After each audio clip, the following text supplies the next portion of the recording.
व्याख्यानाच्या अगोदर एक नियम आहे, मोबाईल फ्लाईट मोडवरती असलेच पाहिजेत. मी च शब्द वापरला आहे. It is mandatory. कोणाला वाटेल की मी मोबाईलचा विरोधक आहे का? युवक युवतींना असंही वाटत असेल मी तंत्रज्ञानाचा विरोधक आहे का? तर मुळीच नाही. मोबाईल फ्लाईट मोडवरती टाकण्यामागची माझी भावना अशी की शिवछत्रपतींसारखा विषय ऐकत असताना जगातला कोणताही विषय आम्हाला मोठा नाही, हा तुमचा समर्पित भाव असला पाहिजे. ओनली छत्रपती. म्हणून मोबाईल बंद. जे उशिरा येतील माझे कार्यकर्त्यांना विनंती आहे, अजय भोयर तिथे थांबेल, मोबाईल फ्लाईट मोडवरती टाकूनच वरती पाठवा. कारण जे उशिरा येतात त्यांना सूचना दिल्याची कल्पना नसते आणि मग मध्येच त्यांचा मोबाईल वाजतो. मुळात इथं आल्याबरोबर माझा भ्रमनिरास झाला तो यासाठी की आवाज घुमणारं सभागृह आहे, म्हणजे आवाज असा इको येतो. मुळात माझा आवाज मैदानी आहे, म्हणजे फडामध्ये कुस्त्या खेळण्याचा अनुभव असलेल्या माणसाला व्यायामशाळेत बंद केल्यासारखं वाटतंय. माझी विनंती आहे की उद्या जर का याच्या बाहेर चेअर लावता आल्या आणि पाऊस आला तर मध्ये आपण हे करू, म्हणजे लोकांना सफोकेट होणार नाही आणि मला आवाजावरती निर्बंध येणार नाहीत आणि आवाज घुमणार नाही. शेवटच्या घटकापर्यंत आवाज येतोय का? पण काय असतं की सभागृह आणि ओपन मैदान फरक पडतो. तर संयोजकाला माझी विनंती आहे की उद्या तुम्ही याच्याच बाहेर खुर्च्या टाका रेग्युलर ग्राउंडवरती. पाऊस आला तर पर्याय तिथे आहे का? कारण आजचा विषय एवढा महत्त्वाचा होता, तो बंदिस्त सभागृहात नको होता मला. पण आज मला माझा मूळ आवाज आखडत आखडत बोलावं लागणार. माझा आवाज तसाच मोठा आहे. खरं म्हणजे श्री नरसिंह सरस्वतीच्या जन्माने पावन पवित्र झालेल्या कारंजा लाड या शहराला माझा मानाचा मुजरा. मी पहिल्यांदा आलो आहे, दर्शन घेतलं आणि सकाळपासून डॉक्टर देवानंद गावंडे आणि सचिन तातोड यांनी इथली महती सांगायला सुरुवात केली आणि असं वाटलं की सांस्कृतिक शहर आहे. व्याख्यानासारख्या मनोरंजन नसणाऱ्या विषयाला सर्व वयोगटातली गर्दी म्हणजे ही खऱ्या अर्थाने शहराची श्रीमंती आहे. म्हणजे एखादं शहर श्रीमंत कशावरून? मल्टिप्लेक्स झाले म्हणून नाही, रस्ते मोठे झाले म्हणून तेही नाही, किती लोकांची आर्थिक भरभराट झाली, टोलेजंग इमारती झाल्या म्हणूनही नाही, सुशोभीकरण झालं म्हणूनही नाही. त्या शहराची श्रीमंती शाश्वत श्रीमंती असते त्या शहरातील सुजान नागरिक जे तुम्ही आहात, ही श्रीमंती आहे. आणि आज एका चांगल्या विषयाला संबोधित करण्यासाठी मी इथं आलो आहे. हिंदवी परिवाराचे महाराष्ट्र राज्याचे उपाध्यक्ष माननीय दिलीपरावजी मेसरे, सर्व हिंदवी परिवार, कारण खूप सारे कार्यकर्ते आहेत, प्रत्येकाचं नाव घ्यावं एवढं तोलामोलाचे आहेत. पण प्रोटोकॉलनुसार राज्याचा उपाध्यक्ष आणि विदर्भाच्या प्रमुखाचं नाव घेतल्यानंतर सर्व आलं. आणि कारंजा तालुका प्रमुख म्हणून आमच्या माधुरीताई आणि डॉक्टर देवानंद गावंडे यांचं नाव घेतलं म्हणजे सर्व कार्यकर्त्यांचं आलं. म्हणून हे दोन महत्त्वाचे पदाधिकारी शरद व्याख्यानमालेचे सर्व पदाधिकारी, खरं म्हणजे प्राचार्य राम शेवाळकरांनी मुहूर्तमेढ रोवलेली तब्बल 68 वर्ष चाललेली ही परंपरा सोपं नाही आहे. आज तुडुंब गर्दी, खरं तर उद्या बाहेर हा विषय वेगळा आहे. उद्या आज मी खरं तर कार्यक्रमाला उशीर झाला, पण सभागृहात असल्यामुळं पोलिसांचं फार काही 10 वाजता बंद करा असं निर्बंध लागत नाही. ओपन मैदानावरती मात्र मर्यादा येते. सभागृहामध्ये सर्वोच्च न्यायालयाचा 10 वाजताचा निर्णय हा बंधनकारक नसतो, कारण ते सभागृहातलं व्याख्यान असतं. माझं व्याख्यान कोणत्याही विषयावर असो, त्याची सुरुवात महाराष्ट्राच्या महतीनं असते, जिथे तुमचा माझा जन्म आहे. आज इथे लहान बालकं खूप आहेत. माझी मातृशक्तीला विनंती आहे की त्यांचं वय खूप लहान आहे, फक्त त्यांना गोंधळ करू देऊ नका. सामान्यतः 8वीच्या अगोदरची बालकं आम्ही सभागृहात परवानगी देत नाही. 8वीच्या वर 9वी 10वीचेच आणि ऑनवर्ड व्याख्यानाचे श्रोते असतात. पण पहिल्यांदा असं घडलंय, त्या मातृशक्तीला विनंती आहे की आपापले बालकं गोंधळ करणार नाहीत, या हिशोबाने तुम्ही त्यांना नियंत्रित करावं. व्याख्यान कोणत्याही विषयावर असेल तर महती महाराष्ट्राची असते. मी विज्ञानवादी आहे.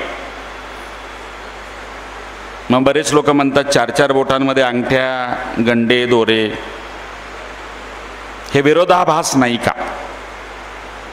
एका बाजूला विज्ञानवादी म्हणता आणि मग हे विज्ञानवादात येतं का? त्याचं उत्तरही मी देतो. मी विज्ञानवादी आहे, परंतु आध्यात्मिक आहे. हल्ली विज्ञानवाद म्हटलं की देवाधर्माला, सणावारांना, रीतिरिवाजाला शिव्या देणं म्हणजे पुरोगामित्व, असं काहीतरी खूळचट कल्पना लोकांच्या मनात आहे. असं नाही आहे. खरं म्हणजे विज्ञान आणि अध्यात्म एका नाण्याच्या 2 बाजू आहेत. शिवछत्रपती विज्ञानवादी आहेत, परंतु आध्यात्मिक आहेत.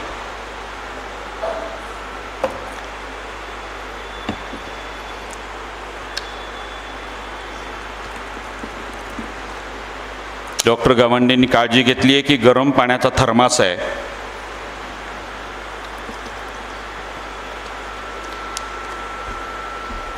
आता तुमच्यासमोर एक उदाहरण देतो मी की विज्ञानवाद आणि अध्यात्म काय आहे. तुम्ही विचार करा, द गॅलेक्सीज, आकाशगंगा, एवढ्या मोठ्या आकाशगंगा, त्यात पृथ्वीसारखा छोटासा ग्रह, त्या पृथ्वीवर 193 देश. हा स्क्रीन बंद केला तरी चालेल, स्क्रीन बंद करून टाका, कारण कसं आहे फार मोठं मैदान नाही आहे, सो दॅट ते डिस्टर्बच होतं. करता येईल बंद?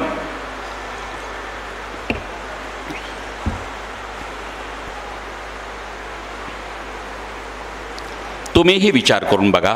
द गॅलेक्सीज, आपण शिकलोय, आकाशगंगा, त्यात पृथ्वीसारखा छोटासा ग्रह, त्या पृथ्वीवर 193 देश. विचार करून बघा, तुमचा माझा जन्म का आफ्रिकेत नाहीये, का अमेरिकेत नाहीये, का न्यूझीलंडमध्ये नाही, का कॅनडामध्ये नाही, का पाकिस्तानमध्ये नाही, का श्रीलंका अफगाणिस्तानमध्ये नाही? व्हाय? या व्हायचं उत्तर देता येत नाही. का सांगता येत नाही. बुद्धिप्रामाण्यवाद चालत नाही, सांख्यांचा कार्यकारण सिद्धांतही चालत नाही, विज्ञानवाद चालत नाही. काच उत्तर देता येत नाही. तिथे प्रारब्ध मानावं लागतं, विधी लिखित मानावं लागतं. इथे अध्यात्म आहे. एवढ्या मोठ्या आकाशगंगा, त्यात पृथ्वीसारखा छोटासा ग्रह, त्या पृथ्वीवर 193 देश. जन्म आफ्रिकेत नाही, अमेरिकेत नाही, न्यूझीलंडमध्ये नाही, पाकिस्तानमध्ये नाही. तुमचा माझा जन्म घालून घालावा परमेश्वराने नियंत्याने हिंदुस्थानमध्ये भाग्याची गोष्ट आहे. आणि हिंदुस्थानाच्या पाठीवर एवढी राज्य, जन्म झारखंड बिहारमध्ये नाहीये, आसाम अरुणाचलमध्ये नाहीये.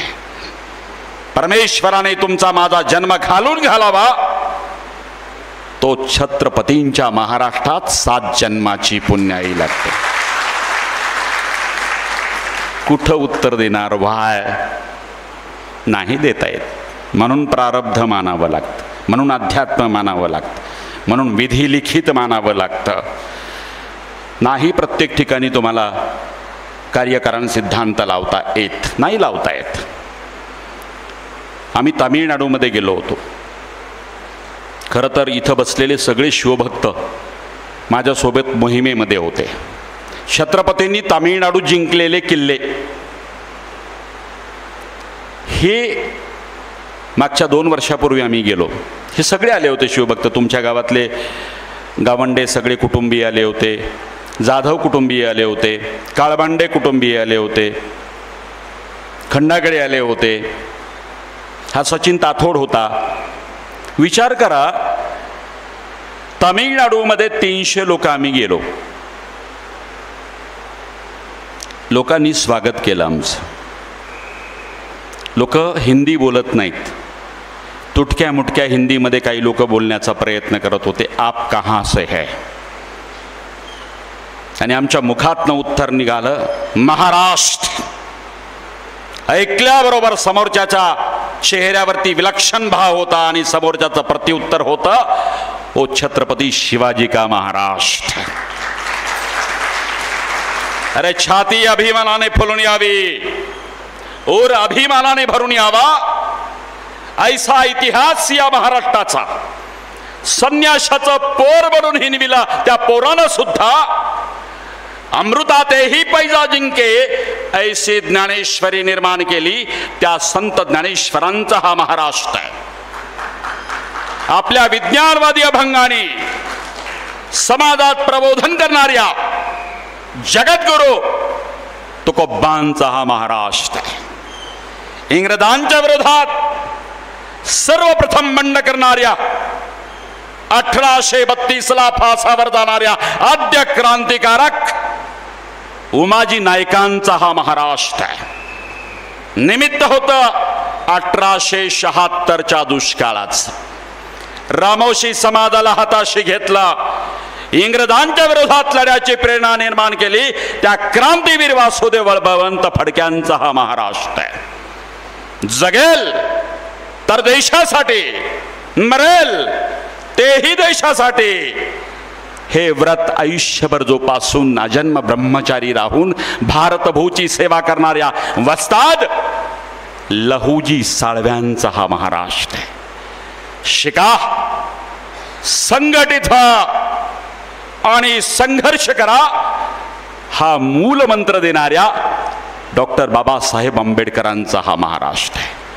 स्त्रियांना शिक्षणाची द्वार खुली करणाऱ्या महात्मा ज्योतिराव आणि सावित्रीबाई फुल्यांचा हा महाराष्ट्र आहे. महाराष्ट्र धर्म म्हणजे काय हे छत्रपती शिवाजी महाराजांच्या नंतर उत्तर हिंदुस्थान पावेतो नेणाऱ्या पुण्यश्लोक अहिल्यादेवी होळकरांचा हा महाराष्ट्र आहे. आणि पुरोगामित्व म्हणजे काय असतं त्याचं आचरण स्वतःच्या घरापासून सुरू करणाऱ्या, स्वतः मराठा असताना स्वतःची बहीण चंद्रप्रभाबाई हिचा विवाह इंदोरच्या होळकर म्हणजे धनगर घराण्यात जाहीर लावून देणाऱ्या छत्रपती राजर्षी शाहू महाराजांचा हा महाराष्ट्र आहे. भजन तेच, अध्यात्म तेच, पण ग्रामगीतेच्या माध्यमातून लोक प्रबोधन करणाऱ्या, भजन कीर्तनाच्या माध्यमातून लोक जागर करणाऱ्या वंदनीय राष्ट्रसंत तुकडोजी महाराज आणि परमपूज्य गाडगे महाराजांचा हा महाराष्ट्र आहे. आणि अंधश्रद्धेवरती घणाघात घालणाऱ्या, भजन ओव्याच्या माध्यमातून लोकप्रबोधन, व्यसनमुक्तीपासून पर्यावरण पावेतो सिद्धांत रुजू करणाऱ्या संत सेवालाल आणि परमपूज्य भगवान बाबांचा हा महाराष्ट्र आहे. आणि 12व्या शतकात स्त्रियांना पुरुषांच्या बरोबरीने अधिकार देणाऱ्या, 12व्या शतकात आजच्या पार्लमेंट सदृश अनुभव मंडप नावाची संघटना उभी करणाऱ्या आणि ज्या महापुरुषाला आद्य समाज सुधारक अशी बिरुदावली लावली जाते, ज्या समाज सुधारकाचं 20 वर्ष आयुष्य आमच्या सोलापूर जिल्ह्यातील मंगळवेढ्यासारख्या ठिकाणी गेले, त्या आद्य समाज सुधारक महात्मा बसवेश्वरांचा हा महाराष्ट्र आहे. आणि संयुक्त महाराष्ट्र झाला पाहिजे म्हणून गावोगावी जाऊन दफावर थाप मारून प्रबोधन करणाऱ्या लोकशाहीरांना भाऊ साठे आणि शाहीर अमर शेखांचा हा महाराष्ट्र आहे. मैं कोई राजा नहीं बल्कि छत्रपति का सेवक हूं असं उत्तरेत सांगणाऱ्या, मराठ्यांचं साम्राज्य दिल्ली पावेतो नेणाऱ्या थोरल्या बाजीराव पेशव्यांचा हा महाराष्ट्र आहे. मराठा यमराजाच्या डोळ्यात डोळे घालून बातचीत करतो. मराठा मृत्यूला घाबरत नाही हे जगात पहिल्यांदा दाखवून देणाऱ्या आणि औरंग्याच्या समोर ताजीम करण्यासाठी मान न झुकविणाऱ्या महास्वाभिमानी महामृत्युंजयी छत्रपती संभाजी महाराजांचा हा महाराष्ट्र आहे. आणि बालसयुबांचा आदर्श राजा शिवछत्रपती करणाऱ्या राजमाता राष्ट्रमाता जिजाऊ साहेबांचा हा महाराष्ट्र आहे. आणि म्हणून तुम्ही आम्ही महाभाग्यवान आहोत. या मराठी मातीत तुमचा माझा जन्म झाला. 7 जन्माची पुण्य घेऊन जन्माला यावं लागतं, त्याचं नाव महाराष्ट्र. खरं सांगतो, आजचा विषय प्रतापगडचा रणसंग्राम केवळ ऐकायला रोमांचकारी नाही आहे. छत्रपतींच्या आयुष्यात ज्या ज्या रोमांचकारी घटना घडल्या त्या रोमांचकारी घटनांचा शिरोमणी शोभावा ऐसा हा प्रसंग अफजल खानाचा वध. खरं म्हणजे हे व्याख्यान जिथे वध झाला, अफजल खान जिथून उतरला तिथून तुमच्या विदर्भवासियांना पण मी घेऊन गेलेलो आहे. 2017ची मोहीम सगळे आहेत साक्षीदार. मंगळूरपीरपासून मालेगावपासून सगळे आले. तुमचा वाशिम जिल्हा महाराष्ट्रामध्ये किल्ले भ्रमंतीला सर्वात हिंदवी परिवारात सिंहाचा वाटा असणारा जिल्हा आहे. थांबा म्हणावं लागतं, थांबा म्हणावं लागतं. बस झाले आता, दुसरीकडचे लोक येऊ देत. म्हणजे एखादी मोहीम आम्ही घोषित करावी आणि 6 तासात वाशिम मधल्या 25% 35% एंट्री बुक व्हाव्यात. लोक टपून असतात. किल्ल्यांवरती यायचं वेळ आहे या जिल्ह्याला. आणि 2017चा प्रसंग आठवत असेल. बाळू धानोरकर तेव्हा आमदार होते. त्यांच्या पत्नी प्रतिभा धानोरकर गृहिणी होत्या, त्याही सोबत होत्या. बच्चू कडू आमदार होते, तेही होते. आणि तुम्ही सगळे साक्षीदार आहेत. पहिल्यांदा हिंदवी परिवाराने अफजल खान जिथून उतरला त्या रडतोंडीच्या घाटातनं आम्ही सगळ्यांना घेऊन गेलो. अत्यंत खडतर वाट, त्याच्याशिवाय कळतच नाही. आणि जिथे अफजल खान मारला आणि प्रत्यक्ष युद्ध झालं त्या पारच्या जंगलात आमचा तळ होता, आमचा बेस कॅम्प होता. जे आहेत ना ते भाग्यवान आहेत की हा प्रसंग तिथे त्यांनी 2 दिवस ऐकलाय. 2 दिवस याच विषयावर मी बोलत होतो, प्रतापगडचा रणसंग्राम. आज मला खूप शॉर्टकट काटछाट करून विषय मांडायचा आहे. सखोल मांडता येणं एका व्याख्यानात शक्य नाही, पूर्वार्ध आणि उत्तरार्ध ठेवावा लागतो. पण आज तो विषय महत्त्वाचा आहे. अफजल खान निघाला. खरं म्हणजे शिवाजीराजांचा बंदोबस्त करण्यासाठी कोणी तयारच होईना. तुम्ही विजापूरला आला असाल तर विजापूरचा तो दरबार आणि दरबार भरवला आहे. तुम्हाला माहिती आहे दरबारामध्ये राजाचं आगमन व्हायच्या अगोदरची ललकारी असते. गारद म्हणतात मराठीमध्ये, बिरुदावली लावली जाते. ती गारद फारसी भाषेमध्ये अलकाप के नारे म्हणतात. आणि तो प्रसंग त्या विजापूरच्या दरबारामध्ये आहे. आणि एकाएकी दरबार सगळा भरला आहे. नामवंत सरदार नामजाद केलेत, पाचारण केलेत, उपस्थित आहेत. आणि नौबती झाडायला लागल्या. आणि तो गारद देणारा माणूस पोटाच्या बेंबीच्या देठापासून घोषवाक्य म्हणायला लागला, होशियार बाबुला हिजा आस्ते कदम नजर बर कदम होशियार निताब दखन मलिकाए मुअज्जमा. हे ऐकल्याबरोबर ती बडी बेगम साहेबा किंचाळली. अली आदिलशहाची आई आहे. मोहम्मद आदिलशहा 1642 ते 1656 या कालखंडात विजापूरचा आदिलशाह आहे. पण त्याला पॅरालिसिस झाल्यामुळं त्याचा मृत्यू झाला 1656ला. आणि मग त्याचा मुलगा, खरं म्हणजे तो अनौरस पुत्र होता, त्याच्यावरनं दरबारात खूप वाद झाले. तो छोटा होता, त्याचं नाव अली बिन मोहम्मद आदिलशाह. पण तो छोटा असल्यामुळं त्याची आई त्याच्या वतीनं कारभार करायची. तिचं नाव बडी बेगम साहेबा. आणि जे मोठमोठे घोषवाक्य होते ना, फार ज्याला आपण म्हणतो की स्तुती, नेताब लखन दिलशुबाबी हुकूमत पुन्हा ताज मुखद्दिरा मलिकाए मुअज्जमा म्हणजे जगाची मालकीन. हे ऐकल्याबरोबर ती किंचाळली. बंद करो, सिर्फ अलकाब के नारे लगाकर हुकूमत नहीं चलाई जा सकती. एक दफा हमने शाहजहां के आसमे को ठुकराया था, लेकिन आज एक कोहस्तानी लड़का धूम मचा रहा है. कोहस्तानी म्हणजे डोंगरात राहणारा, म्हणजे शिवाजी.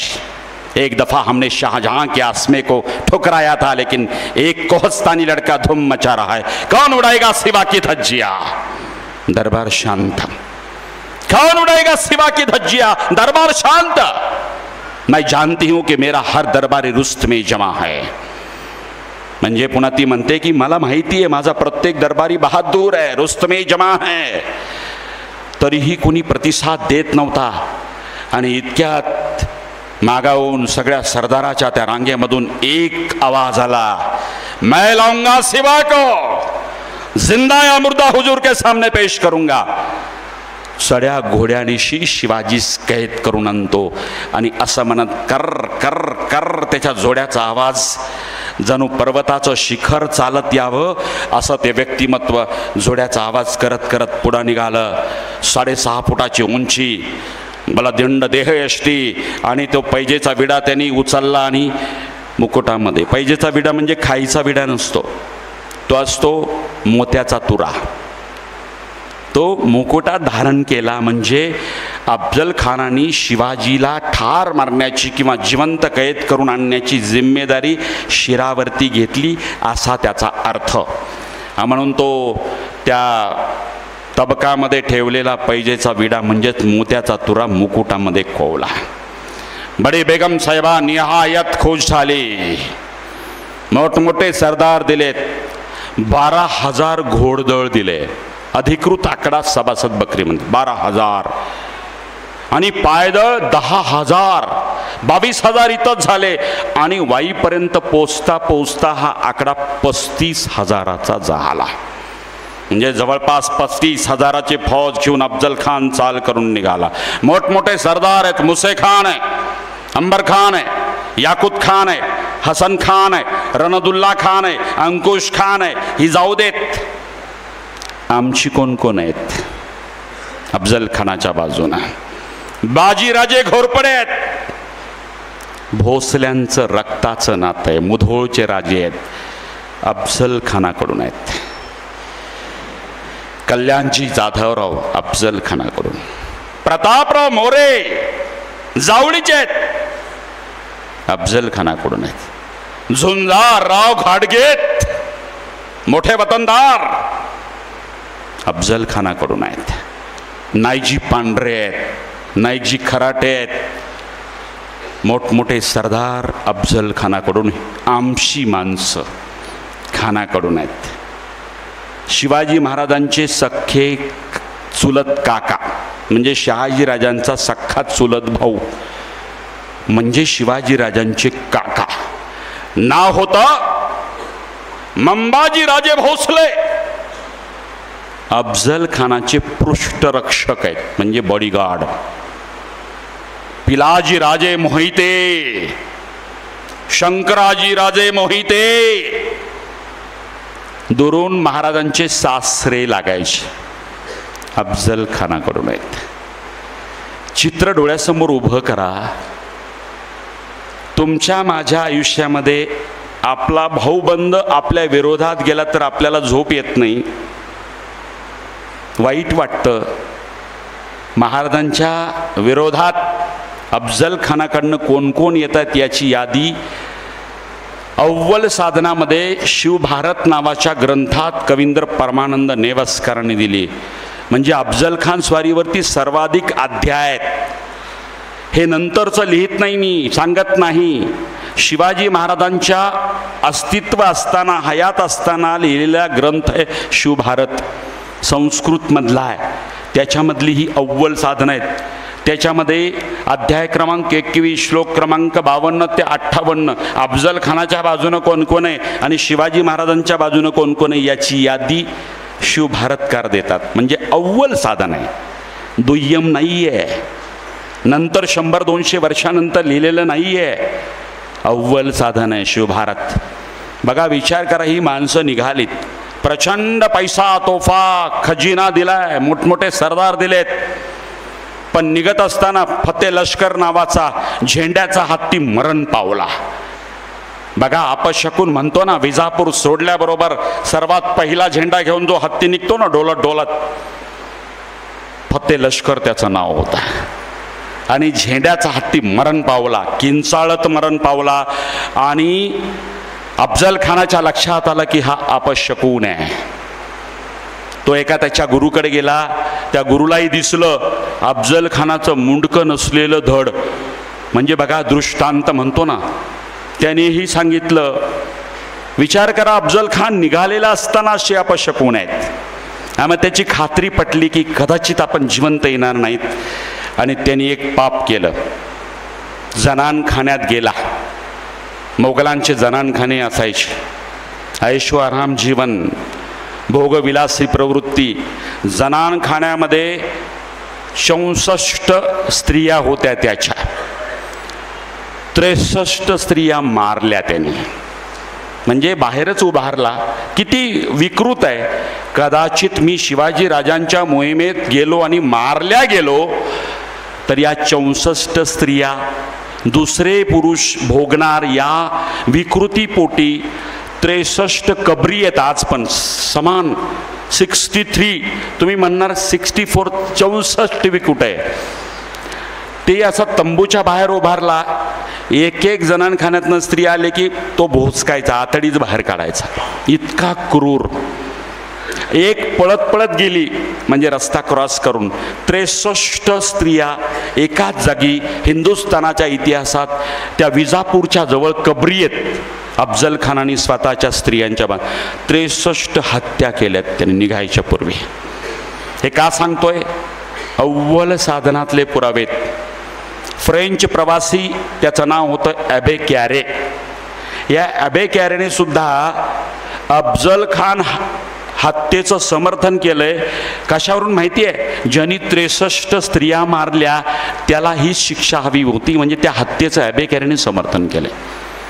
विचार करा, इतका तो क्रूर. अफजल खानाचा वध ही फक्त 1.5 मिनिटाची घटना आहे, 90 सेकंड. पण तसं नाही आहे. अफजल खानाचं युद्ध केवळ 90 सेकंदाचं युद्ध नाही आहे. त्या हत्येच्या अगोदर, कोतळा बाहेर काढण्याच्या अगोदरचं खरं युद्ध आहे. That was a psychological war. ते सांगण्यासाठी मी इथं आलो आहे. फार विलक्षण आहे. जगामध्ये 10 लढाया सर्वश्रेष्ठ मानल्या जातात. त्यापैकी ही लढाई सर्वश्रेष्ठ आहे. It was the best psychological war of the world. तुम्ही म्हणणार कसं काय? त्याचा पुरावा देतो. बघा, तो निघाला, विजापूरवरनं निघाला, आमच्या सोलापूर जिल्ह्याच्या बाजूचाच. तसाच तो आला एप्रिल 1659. उन्हाळ्यामध्ये निघाला तो, भर उन्हाळ्यात. माझा आवाज शेवटपर्यंत येतोय? ओके. एप्रिलमध्ये निघाला तो 1659, भर उन्हाळ्यामध्ये. एवढी मोठी फौज 63 बायकांची हत्या केली. अणदूरला आला, तिथला खंडोबा त्यांनी भ्रष्ट केला, म्हणजे फोडला. बघा, युद्धामधला पहिला डाव होता हिंदूंची धर्मस्थळं भ्रष्ट करणं. तुमच्या लक्षात येऊ द्या, एक एक डावपेच टाकत तो येतोय. पहिल्यांदा हिंदूंची देवदेवस्थान भ्रष्ट करत निघाला. अंदूरचा खंडोबा भंग का भूमला वळला. भूम परंडा धाराशिव जिल्ह्यामध्ये भूमचा शंभू महादेव माणकेश्वर त्यांनी भ्रष्ट केला. एवढंच नाही, महाराष्ट्राची कुलस्वामिनी आई तुळजा भवानी सुद्धा भ्रष्ट केली. याच्यावरती मतमतांतर आहेत, पण अज्ञानदासाच्या पोवाड्यामध्ये तुळजापूरचाही उल्लेख आहे. आणि अज्ञानदास हा शाहीर शिवाजी महाराजांच्या प्रत्यक्षदर्शी साक्षीदार आहे. त्यामुळे तुळजापूर भ्रष्ट केलं. तो पंढरपूरकडे वळला. पंढरपूरच्या पुजाऱ्यांना लक्षात आला, हिंदूंची देवदेवस्थानं भ्रष्ट करत तो निघाला.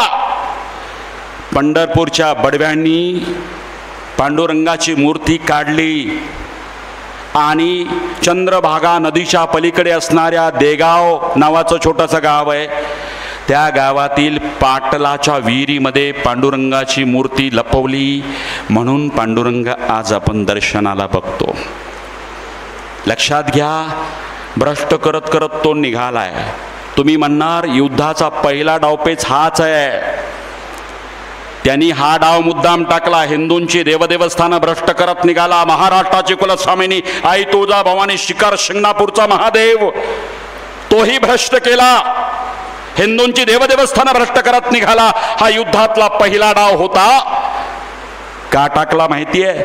शिवाजी राजा राजगडावरती आहे, तो चिडून मैदानामध्ये आला पाहिजे आणि मैदानी लढायात एकतर आपण त्याला ठार करू किंवा मुसक्या बांधून विजापूरला हजीर करू. हा त्याचा मनसुबा, हा त्याचा डाव शिवाजी महाराजांनी ओळखला. महाराज संयम बाळगून आहेत. काय शिकणार छत्रपतींकडनं? पेशन्स, संयम. शत्रूचा डाव ओळखला, आपण चिडून मैदानामध्ये यावं. हा अफजल खानाचा डाव महाराजांनी नेस्तनाबूत करून टाकला, धुळीस मिळवला. महाराज आलेच नाहीत. मग दुसरा डाव टाकला. तो असाच आला. अंदूरवरनं भूमला आला, भूमवरनं तुळजापूर पंढरपूर करत तो मलवडीला आला. फलटणच्या जवळ आहे मलवडी. रहिमतपूर आणि वाई हा त्याचा मार्ग होता. नकाशा आठवत असेल तर याद करा. त्या मलवडीला आल्यानंतर दुसरा डाव टाकला. फलटण शेजारी होतं, त्यांनी डाव टाकला. शिवाजी महाराजांचा सख्खा मेहुणा, विदर्भाच्या भाषेत साळा. 10 वर्ष राहिलोय मी नागपुरात, त्यामुळे साळी साळा. बायकोचा भाऊ, सईबाई साहेबांचा भाऊ, राजे निंबाळकर घराणा फलटणचा. सईबाई साहेब फलटणच्या घराण्यात नाही, शिवाजी महाराजांच्या पत्नी सईबाई साहेबांचा भाऊ होता. संभाजीचा मामा होता. त्या बजाजी नाईक निंबाळकरांना या अफजल खानानी दस्त करून, सुनता करून, म्हणजे मुसलमान करून हत्तीच्या पायी द्यायचं फरमान काढलं. बघा, दुसरा डाव. पहिला डाव हिंदू देवदेवतांचा भ्रष्ट करणं, दुसरा डाव शिवाजी राजांचा मेहुणा. जर त्याला मुसलमान केलं विपरीत परिणाम होतो आणि म्हणून तो डाव टाकला. राजांनी तोही डाव उलटवला. काय करावं महाराजांनी? महाराज असे आहेत, जिथं जमलं तिथं तलवार चालविले, जिथं जमलं तिथं द्रव्य दिलं, जिथे जमलं तिथं लेखणी चालवली, जिथे गरज पडली तिथे वाणी चालवली. म्हणजे लेखणी, वाणी, द्रव्य आणि तलवार या चारही शस्त्रांचा उपयोग अचूकपणे करणारा हिंदुस्थानाच्या इतिहासातला एकमेव राजा म्हणजे राजा शिवछत्रपती.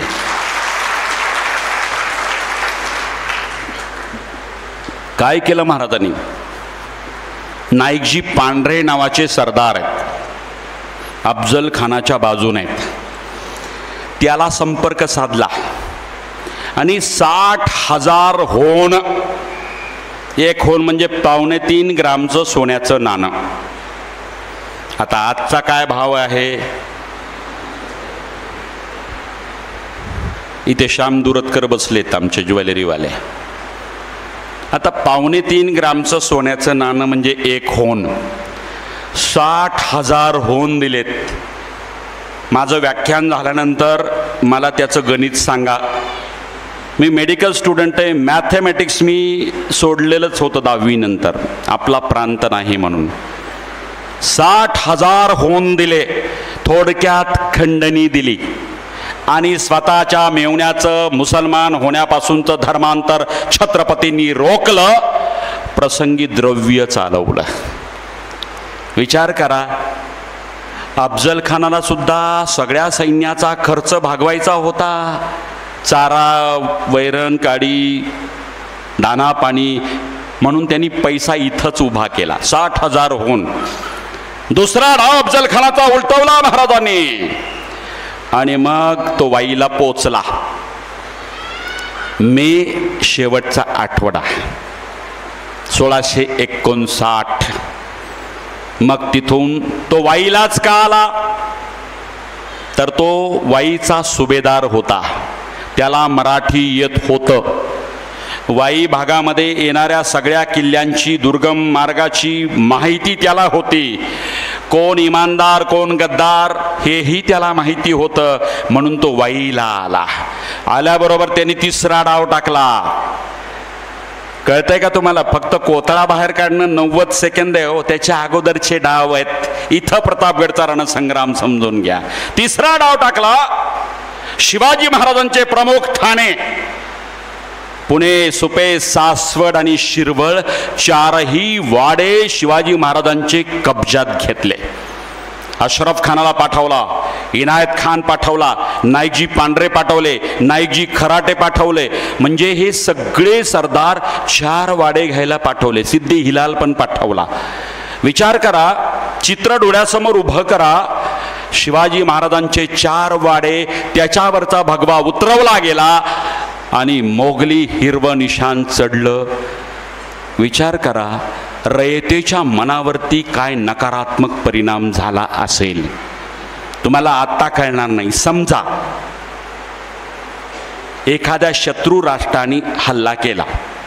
वाशिम, अकोला, अमरावती, नागपूर आपले ठाणे, आपला तिरंगा उतरवला गेला आणि शत्रूचा झेंडा चढल्यानंतर आपल्या रयतेच्या मानसिकतेवरती विपरीत परिणाम होतो.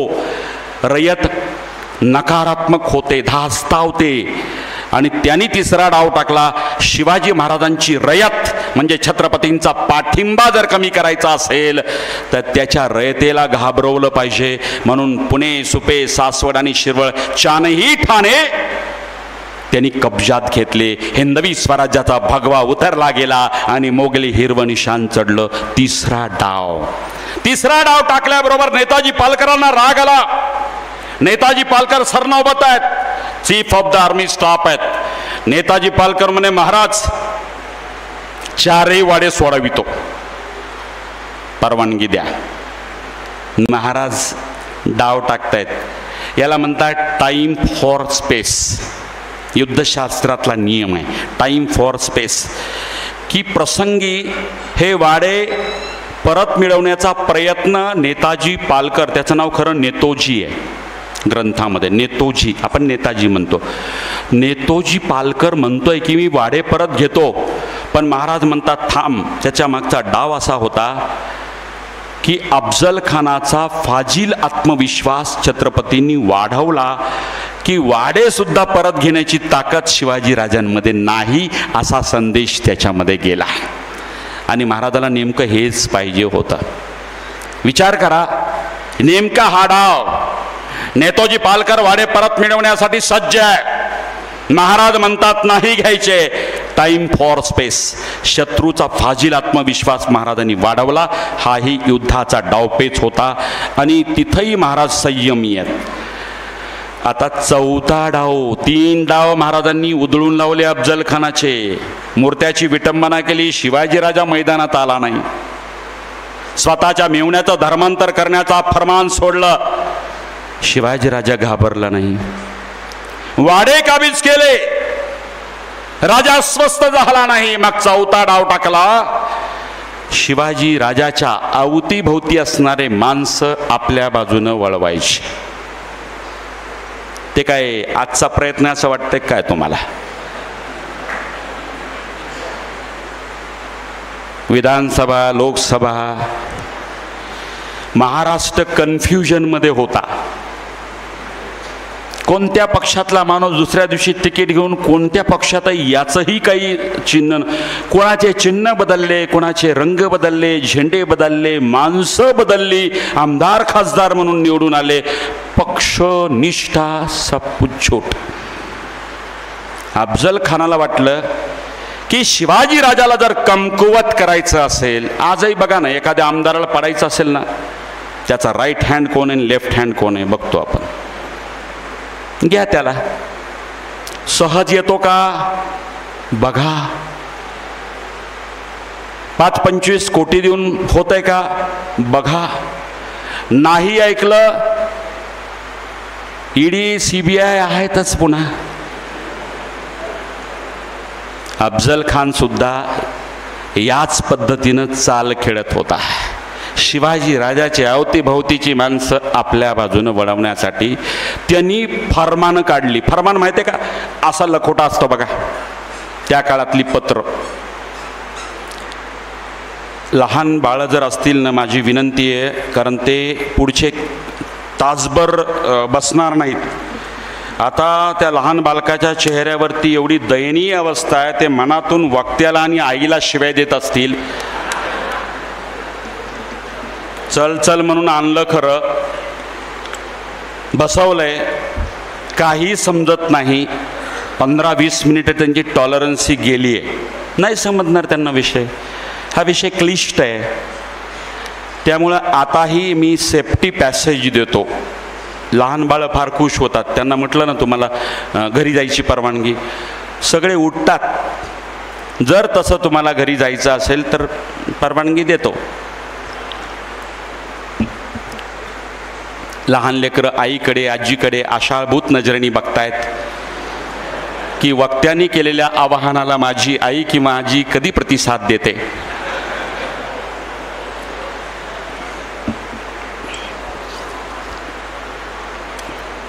कारण मी चुकून माकून त्यांचं 15 मिनिटातच कळतं त्यांचं की आपल्या लेवलचा वक्ता नाही आहे. ते 15 मिनिटातच त्यांचा मूड ऑफ होतो की आलो. एक वेगळी संकल्पना घेऊन आलेली असतात. ते काहीतरी बालकथा वगैरे शिवाजी राजांच्या सांगतील वक्ता, आणि हे तर फार हाय लेवलचं आहे. काय करणार, मला बालकथा जमत नाहीत. माझं व्याख्यानच मुळात 9वी नंतर समजायला लागतं. त्यामुळे मी शाळेत कधी व्याख्यानाला जात नाही. लक्षात घ्या, माणसं फोडायला सगळ्यात भयंकर डावपेच टाकला. हे आजचे नाही आहेत, हे अनादी काळापासूनचे डावपेच आहेत. त्यामुळे तुम्ही काही वाईट वाटून घेऊ नका की बाबा हे कसं झालं. होत राहते, होत राहते. मग अफजल खानाने फरमान काढली अशी लकोटा. मी फरमान वाचणार नाही, पण फरमानातला मजकूर सांगतो. फरमान काय होती माहिती आहे का? On behalf of Ali Adil Shah, म्हणजे राजा अली आदिलशाह आहे, त्याच्या वतीनं अफजल खान चाल करून आलाय म्हणून अली आदिलशाह सांगतोय. तशी फरमानं 12 मावळच्या देशमुखांना गेली, जे शिवाजी राजांच्या अवतीभोवती आहेत. राईट हँड, लेफ्ट हँड, याच्या भरोशावरती शिवाजी राजा एवढं धारिष्ट्य करतो. सगळ्या मावळच्या देशमुखांना पाठवले फरमानं. फरमानात काय होतं माहिती आहे का? खानात सामील व्हा. कोण सांगतोय? Ali Adilshah. On behalf of Ali Adilshah, खानात सामील व्हा. सरफराजी केली जाईल. सरफराजी म्हणजे सन्मान सत्कार केला जाईल. अफजल खानाच्या बाजूने या. खाली एक वाक्य दिले, शिवाजीच्या बाजूनं जाल. आता ते काय आदरार्थी बोलणार नाहीत, महाराजांना एकेरीने संबोधायचे. त्या फरमानामध्ये असं की शिवाजीच्या बाजूनं जाल तर परिणाम गंभीर होतील, डोचके मारले जाईल, मुंडकं कापून टाकू. तिसरा ऑप्शन नाही, तटस्थ राहणे ऑप्शन नाही. Either this side or that side. बघा आता फरमान आलं दिनांक 16 जून 1659. फरमान आलं कान्होजी जेधे देशमुखांना. तसंच फरमान गेलं शिवाजी राजाचा बालमित्र ना होता खंडोजी धर्माजी खोपडे, मुक्काम पोस्ट उत्तरवळी, तालुका भोर, जिल्हा पुणे. महाराजांचा बालमित्र गेलं फरमान. कान्होजी जेधे देशमुख म्हणजे 10 हत्तीचं बळ. अफजल खानाला वाटलं सगळ्याला पाठवले हो फरमान त्यांनी. आता खंडोजी खोपड्यांनी विचार केला. काय विचार केला? एक विचार केला खंडोजींनी की असंही शिवाजी राजा जिंकत नाही. हे खंडोजीचा विचार चुकीचा होता का? नाही. त्या काळामधले इंग्रज डच सगळे मान्य केलं होतं की अफजल खान चाल करून आला म्हणजे शिवाजी राजा वाचत नाही किंवा मुसक्या बांधून विजापूरच्या दरबारामध्ये हाजीर केला जाईल. त्याचं कारण आहे बरं का. तुम्ही म्हणणार हे कसं? अफजल खानाचा इतिहास एवढा क्रूर, एकही लढाई तो हारलेला नव्हता. त्याचे काही उदाहरण देतो मी तुम्हाला. बुसातीन उल सलातीन नावाचं एक पुस्तक आहे फारसी भाषेमधलं. बुसातीन उल सलातीन. या बुसातीन उल सलातीन मधला संदर्भ आहे त्या आदिलशाही पुस्तक आहे ते फारसी भाषेमधलं. त्याच्यामध्ये रणदुल्ला खानाने अफजल खानाला पाठविलं. कशासाठी? सिद्दी अंबरनी गद्दारी केली होती, त्याला कैद करून आण. आदिलशाही फरमान सुटला. रणदुल्ला खान सरदार, सरदाराच्या हाताखाली हा अफजल खान आहे. अफजल खानाला पाठविलं रणदुल्ला खानाने, सिद्दी अंबरला घेऊन या कैद करून. ही बातमी सिद्दी अंबरला लागली की अफजल खान आपल्याला कैद करायला निघालाय. काय करावं त्यांनी? स्वतःच हातकड्या बांधून घेतल्या, साखळीने स्वतःच्या हातकड्या बांधल्या आणि मुकाट्याने अफजल खानाच्या समोर उभा राहिला. एवढा दरारा. दिनांक 29 मार्च 1656. दुसरं उदाहरण देतो. औरंगजेब स्वतः आलमगीर, त्याचा बाप शहाजहान दिल्लीच्या गादीवरती आहे आणि हा औरंगजेब इकडे कल्याणी आणि बिदरला आहे कर्नाटकामध्ये, बसव कल्याण आणि बिदरचा किल्ला घेण्यासाठी. तर अफजल खान येतोय. अफजल खान आणि खान मोहम्मद खवास खान हे दोघंही आदिलशाही विरुद्ध मोगली लढाईमध्ये आहेत आणि बिदरचा किल्ला जिंकला. कोणी? औरंगजेबाने. विचार करा, अफजल खान आला म्हटल्यानंतर तिथून औरंगजेब पळून गेलाय. विदर्भाच्या भाषेत कल्टी मारली आहे, निघून गेला. नाही, आपलं कामच नाही ते. याच्यावरनं कल्पना करा, औरंगजेब म्हणवणारा आलमगीर अफजल खानाला भिवून पळाल्याची नोंद आहे. मी तिसरं उदाहरण देतो. ते 1638 आहे. कर्नाटकामध्ये श्रीपट्टण नावाचा किल्ला आहे, शिर्याचा किल्ला. श्रीपट्टणचा कस्तुरी रंगा नावाचा हिंदू राजा आहे. या कस्तुरी रंगाला एका युद्धामध्ये अफजल खानाने तह करण्यासाठी बोलवलं आणि युद्धशास्त्राचा नियम असतो, तह करण्यासाठी बोलवल्यानंतर त्याच्यावरती शस्त्र चालवायचं नसतं. आजही पाकिस्तान, हिंदुस्तान कोणी असू द्या, तह करायला बोलवल्यानंतर आपला सुद्धा अभिनंदन सोडला ना त्यांनी. नियम आहे, जागतिक नियम आहे. तह करण्यासाठी आलेल्या वकिलावरती किंवा दूतावरती हल्ला केला जात नाही. इथे तहासाठी श्रीपट्टणचा कस्तुरी रंगा नावाचा हिंदू राजा अफजल खानाच्या छावणीत आला आणि आल्यानंतर सगळ्यांच्या समोर तलवारीने त्याचं मुंडकं उडवलंय. हा कपटी अफजल खान आहे. तुम्हाला अफजल खानावर बोलायचं म्हटलं तर खूप आहे, पण तुम्हाला हे 2-3 उदाहरणं पुरेसे आहेत. का बरं? त्या काळातली पत्रव्यवहार आणि सगळ्यांची खात्री पटली होती की अफजल खान चाल करून आला म्हणजे शिवाजी राजा जिवंत वापस जात नाही. त्याचं कारण अफजल खान आयुष्यामध्ये एकही लढाई हारलेला नव्हता.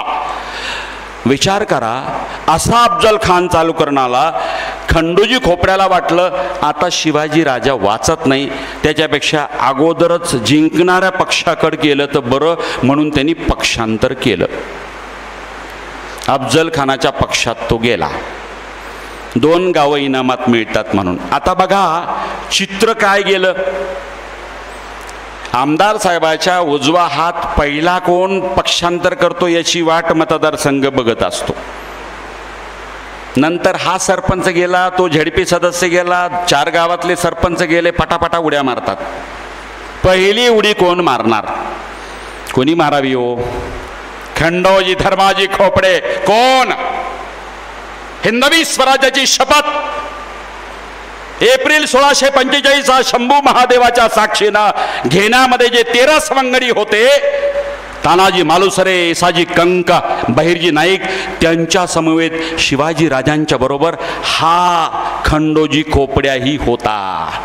शंभू महादेवाच्या समोर हिंदवी स्वराज्याची शपथ घेण्यासाठी बेल अर्पण करणाऱ्यांमधला एक शिवाजी राजाचा बालमित्र अफजल खानाच्या बाजूने गेला. हे चित्र आजच्या भाषेत मतदारसंघात काय संदेश देणार आहे? मी मुद्दाम मतदारसंघाची भाषा बोलतोय, आजची भाषा कळते लोकांना म्हणून सांगतो. महाराज अस्वस्थ झाले. अफजल खानाने ताव टाकला माणसं फोडायची. पहिला डाव यशस्वी झाला. छत्रपतींचा बालमित्र खंडोजी खोपड्या गद्दार झाला, अफजल खानाच्या बाजूने झाला. मतदारसंघात म्हणजे त्या काळातल्या त्या परगण्यामध्ये चित्र वेगळं झालं. महाराजांना आतल्या आत धास्ती वाटायला लागली की कदाचित खंडोजी खोपड्या गेल्यानंतर 12 मावळचे देशमुख बदलत्या प्रवाहात अफजल खानाच्या बाजूने जातात की काय 4-2 गाव इनामासाठी. बघा महाराज अस्वस्थ आहेत. येरजारा मारतायत किल्ले राजगडाच्या सदरेवरती. येरजारा मारणं म्हणजे कळते ना भाषा? To and fro. आजच्या यूथला मी टू अँड फ्रो मोशन. काही लोक म्हणतात तुम्ही इंग्रजीचा शब्द प्रयोग खूप करता. मला शिवचरित्र सर्वांपर्यंत पोच करायचं एवढा एकच उद्देश. भाषेचा आग्रह नाही, अभिनिवेश नाही, अट्टहास नाही, काही नाही. टू अँड फ्रो म्हणजे माणूस अस्वस्थ असेल तर असं पुढं मागं येरजारा मारतो अस्वस्थ. लहान बालकांना विनंती आहे, एक तर उठून जा. हे चित्र चांगलं नाही. Moving object must be deliver होईल. कसं आहे माहिती आहे का की हालचाल झाली की मी कितीही प्रसंग रंगू देत, लोकांच्या नजरा मुव्हिंग ऑब्जेक्टकडे असतात. आणि म्हणून मी अगोदरच सांगतो की लहान मुलांना उद्या आणू नका. उद्याचा विषय तर याच्यापेक्षा क्लिष्ट आहे. लहान 7वीच्या आतलं बालक घरीच ठेवायचं, कारण ते इतरांना डिस्टर्ब करतं. मध्ये त्यांची चूक नाही आहे हो. शेवटी माणूस किती वेळ बसेल आणि तुम्ही काय सांगून त्यांना आणलंय मला काय माहिती.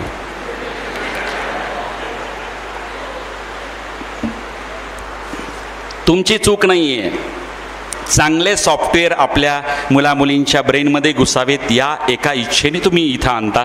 तुमचं अभिनंदन आहे.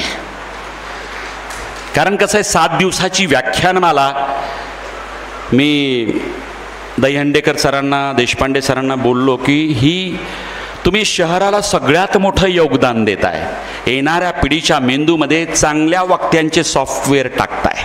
हे सॉफ्टवेअर टाकणे आपोआप माणसं पुढं जातात. हे संस्काराचे सॉफ्टवेअर आहेत. खंडोजी खोपड्या गद्दार झाला, परंतु अफजल खानाला सरपंच आपल्या बाजूने आलेला नको होता.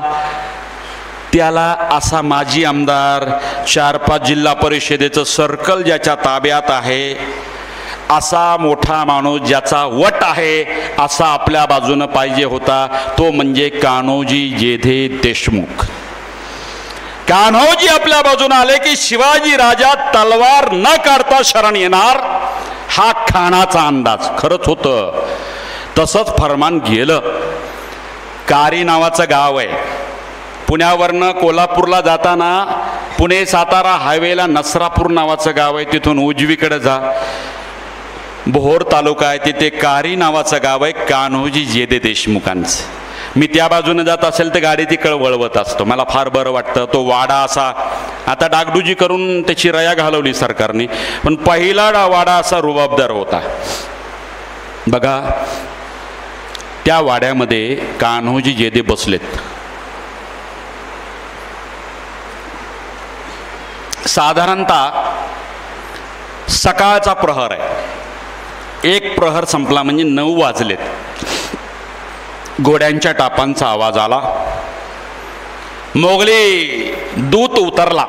आता मोगली म्हटल्यानंतर त्यांचे हिंदवी स्वराज्याच्या मावळ्याचे कसे शिंदेशाही पगडी, तसे मोगली त्यांचे वेगळे सगळे पेहराव. मोगली दूत उतरला.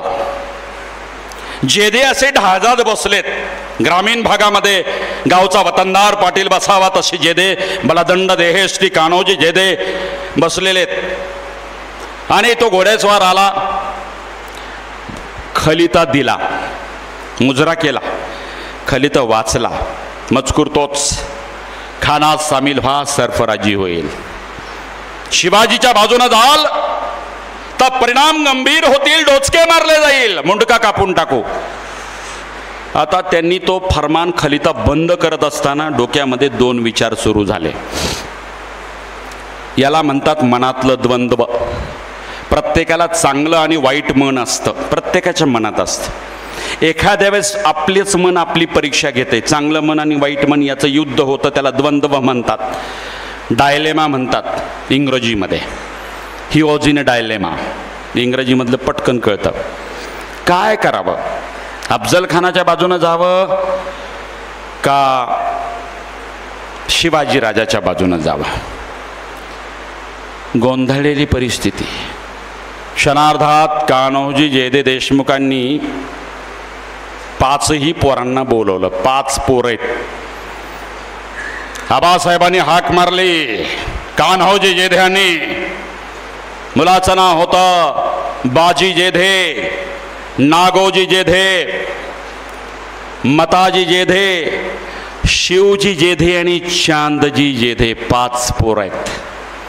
5 पोरांना हाक मारली कान्होजींनी. आजच्यासारखी पोरं नव्हती. कशामुळे हाक मारली आबासाहेब? ही येळे का? वडिलांनी बोलवला, आबासाहेबांचा हुकुम. 5ही पोरं तरणीबांड. 5 घोडे काढलेत, पागीत गेलेत. 5 घोड्यावरती 5 पोरं बसलेत. 6वा घोडा कान्होजी जेधे देशमुखांचा. 6व्या घोड्यावरती कान्होजी जेधे देशमुख बसलेत. एक वाट जाते वाईकडं, जिथं अफजल खानाची छावणी आहे, जिथं गेल्यानंतर 7 पिढ्याचं कल्याण होईल. दुसरी वाट किल्ले राजगडाकडे जाते, जिथं शिवाजी राजे बसलेत. तिथं गेल्यानंतर फुटकी कवडी मिळणार नाही, परंतु जीव धोक्यात जाईल. अशा 2 वाटा कारीपासनं. 6 घोडे वाड्यापासून निघालेत. मनातलं द्वंद्व आहे. एका वाटेवरती वैभव संपन्नतेची वाट आहे, 7 पिढ्याचं कल्याण होण्याची वाट आहे. दुसऱ्या वाटेवरती फुटकी कवडी मिळणार नाही, सरफराजी केली जाईल. जे वाक्य आहे ना, या वाक्यामध्ये 5 कान्होजी जेध्यांना पण विचार झाला असेल हो. त्यांचं वाईट मन म्हणलं असेल, अरे जाऊ दे शिवाजी राजा आणि कसलं हिंदवी स्वराज्य, जा अफजल खानाच्या बाजूनं. तुला 5 पोरं आहेत. 5 पोराच्या 7 पिढ्याचं कल्याण होईल. प्रत्येकाला 2-2 गाव इनामात येतील. हे नाही समजणार तुम्हाला. गाव इनामात आल्यानंतर 4थाही वसुलीचा अधिकार मिळेल. म्हणजे उदाहरणार्थ कारंजा लाड जर इनामात मिळालं तर इथल्या लोकांचा जो टॅक्स आहे, समजा तो 10 लाख टॅक्स झाला तर 2.5 लाख रुपये त्यांच्या घरात कायमचे. आता हेही समजणार नसेल तर अमरावती नागपूरचा टोल नाका दिल्यासारखं आहे.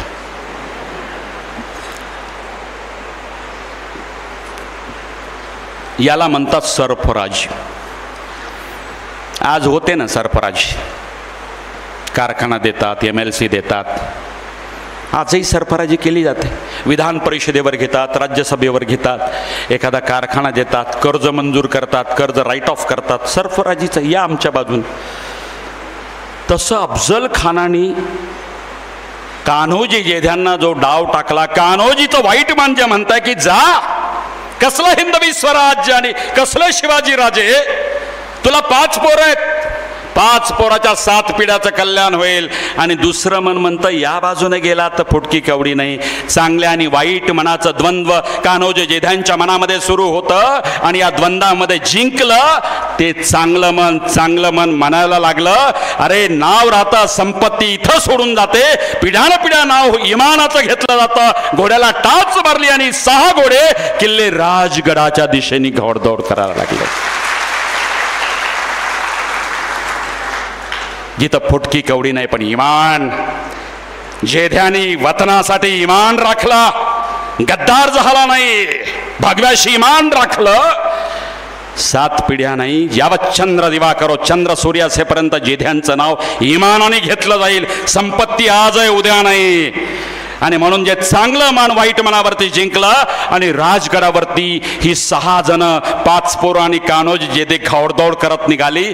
आणि वाजल्या तुतार्या, म्हणजे जसं एखादा मोठा सरदार आल्यानंतर त्याचं स्वागत केलं जातं. आज फटाके वाजवतो ना आपण, तोफा वाजवतो, तसं जेधे आले, नौबती झाडायला लागल्या. किल्ले राजगडाच्या पाली दरवाजातनं महाराजांपर्यंत वर्दी गेली. नाईक आलेत. नाईक पदवी आहे बरं का, नाव आहे कान्होजी, आडनाव आहे जेधे, देशमुखी वतनात आहे. कान्होजी जेधे देशमुख नाईक पदवी आहे. जेवढं भारदस्त नाव आहे तेवढंच भारदस्त कर्तृत्व. महाराज अस्वस्थ एरजारा मारतात, खंडोजी खोपड्या गद्दार झालाय. महाराजाला भीती वाटत होती की कदाचित तो गेला म्हणून बाकीचे पण जातील. या अस्वस्थतेमध्ये महाराज एरजारा मारत असताना अचानकपणे महाराजांनी ती 6 लोक दिसली. हातामध्ये खलिता होता. कान्होजी जेधे देशमुख आणि 5 पोरं दिसल्याबरोबर एरजारा मारत असताना महाराज थांबले. यावं नाईक यावं. कैसे येणे केले, औपचारिक बोलतायत महाराज. आपल्याकडे पाहुणा आल्यानंतर आपण म्हणतो ना कसं काय आलं, येणं केलं. महाराजांच्या लक्षात आलं, यावं नाईक यावं. कैसे येणे केले हे म्हणत असताना महाराजांची नजर कान्होजी जेध्यांच्या हातात असलेल्या खलित्याकडे गेली आणि क्षणार्धात महाराजांच्या मुखातनं वाक्य होतं, नाईक आम्ही तो बुडतो खास. आमच्या पायी घरादाराची बायकापुराची वतनदारीची राख रांगोळी काय म्हणून करता, खाना सामील व्हा सरपराजी होईल. महाराज म्हणले आम्ही तर बुडणारच आहेत, पण आमच्या पायी तुमची वतनदारी बायकापुरं संसार कशामुळे उघड्यावर पडतात, जाप जल खानाकडनं. महाराजांचं वाक्य त्या काळातल्या मराठीत आहे, आम्ही तो बुडतो खास. आमच्या बाई घरादाराची वतनदारीची आणि संसाराची राख रांगोळी काय म्हणून करता, खानात सामील व्हा सर्पराजी होईल. हे ऐकल्याबरोबर कान्होजी जेधे सात्विक संतापानं पुढे आले आणि तिथे पाण्याने भरलेला तांब्या होता. तो तांब्या डाव्या हातात उचलला जेध्यानी आणि पाणी उजव्या हातावरती वतत वतत जेध्यांच्या मुखातनं वाक्य होते, महाराज अरे काय बोलता हे, आम्ही जेध्यांची माणसं आहे, आमचं इमान सतीचं आहे, बाजार बसवीचं नाही म्हणत. हातामधला तो कमंडलू तांब्या होता, हातामध्ये पाणी वतत वतत, येव महाराज सोडलं पाणी घरादारावर, येव सोडलं पाणी बायकापोरावर, येव सोडलं पाणी वतनदारीवर, जगू आणि मरोत हिंदवी स्वराज्यासाठी. बादशानं 17 जहागिरी आमच्या मोहर वतल्या तर आरामखोरी आमच्याला व्हायची नाही. जगू आणि मरो खस्तो फक्त हिंदवी स्वराज्यासाठी. अरे ही माणसं होती म्हणून हिंदवी स्वराज्य निर्माण झालं. ही माणसं होती. आणि मग जेधे गेलेत. महाराजांनी पण सांगितलं, नाईक रागावू नका आमच्यावर. महाराजांनी कदाचित परीक्षा बघितली असेल, कदाचित उद्विग्न असतील महाराज. आपण सुद्धा बघा, एखादा आपला जवळचा मित्र विरोधी पक्षात गेल्यानंतर एखादा चांगला मित्र आपला, हे जा रे बाबा तुलाही जायचं, जा तिकडं, उद्विग्न होते महाराज. कदाचित या उद्विग्नतेपोटी किंवा जेध्यांचं इमान तपासण्यासाठी महाराजांनी इमानाची परीक्षा बघितली असेल. आपण आजच्या भाषेत खड्या टाकून बघणं म्हणतो, बघू त्यांचा कौल कुठे आहे. कान्होजी जेध्यांनी इमान राखलं आणि जेध्यांनी बैठक घेतली 12 मावळ देशमुखांची. जेध्यांनी विचारलं तुमचं काय ठरलं. 12 मावळच्या देशमुखांनी सांगितलं, जैसे तुमचे ठरले तैसे आमचे ठरले. आणि बघता बघता खंडोजी खोपड्या सोडला तर 12 मावळचे देशमुख हिंदवी स्वराज्यासाठी छत्रपतींच्या बाजूनं. बघा, अफजल खानाचा हा डाव सुद्धा कोसळला. पण अफजल खान कसलाय, कसलेला आहे. त्यांनी काय करावं, त्यांनी म्हटलं ठीक आहे हरकत नाही, बाप नाही आला, दुसरं पत्र पाठवलं 30 सप्टेंबर 1659. संदर्भ आहे पत्र सार संग्रह क्रमांक 773, अव्वल साधनातलं पत्र आहे. त्या पत्रात अफजल खान लिहितो कुणाला? कान्होजी जेध्याच्या मुलाला. 5 मुलं आहेत, मगाशी नावं सांगितली मी तुम्हाला. त्यापैकी शिवजी जेधे नावाचा एक मुलगा आहे. शिवजी जेधेला पत्र पाठवलं. बघा किती डावपेच आहेत. ठीक आहे, हरकत नाही, बाप फुटला नाही ना, पोराला प्रयत्न करू. आजही होता ना, डाव टाकला. काय लिहिलं त्यांनी पत्रात? तुमचे बाप म्हणजे शिवाजी राजा, तुमचे बाप चाकरी आमची करत नाहीयेत, तरी शंका न धरणे, आमच्याकडे येणे सरफराजी के. त्यांनी सांगितलं हरकत नाही, तुमचे बाप शिवाजी राजाचे चाकरी करीत आधी, हरकत नाही, तुमच्या वडिलांना करू द्या शिवाजी राजांच्या बाजूनं चाकरी, तुम्ही आमच्या बाजूनं. काय द्यावं उत्तर शिवजी राजांनी, शिवजी जेधेंनी? आबासाहेबांचं जैसं ठरलं तैसं आमचं ठरलं. कधी कधी वाटतं आजच्या राजकारणातले बापलेक असते, आतल्या खोलीत जाऊन चर्चा केली असती. हरकत नाही, तू जा अफजल खानाच्या बाजूनं, मी शिवाजी राजाच्या बाजूनं थांबतो. युद्धात कोणाचा तरी विजय मिळणार आहे, सत्ता घरामध्ये राहील.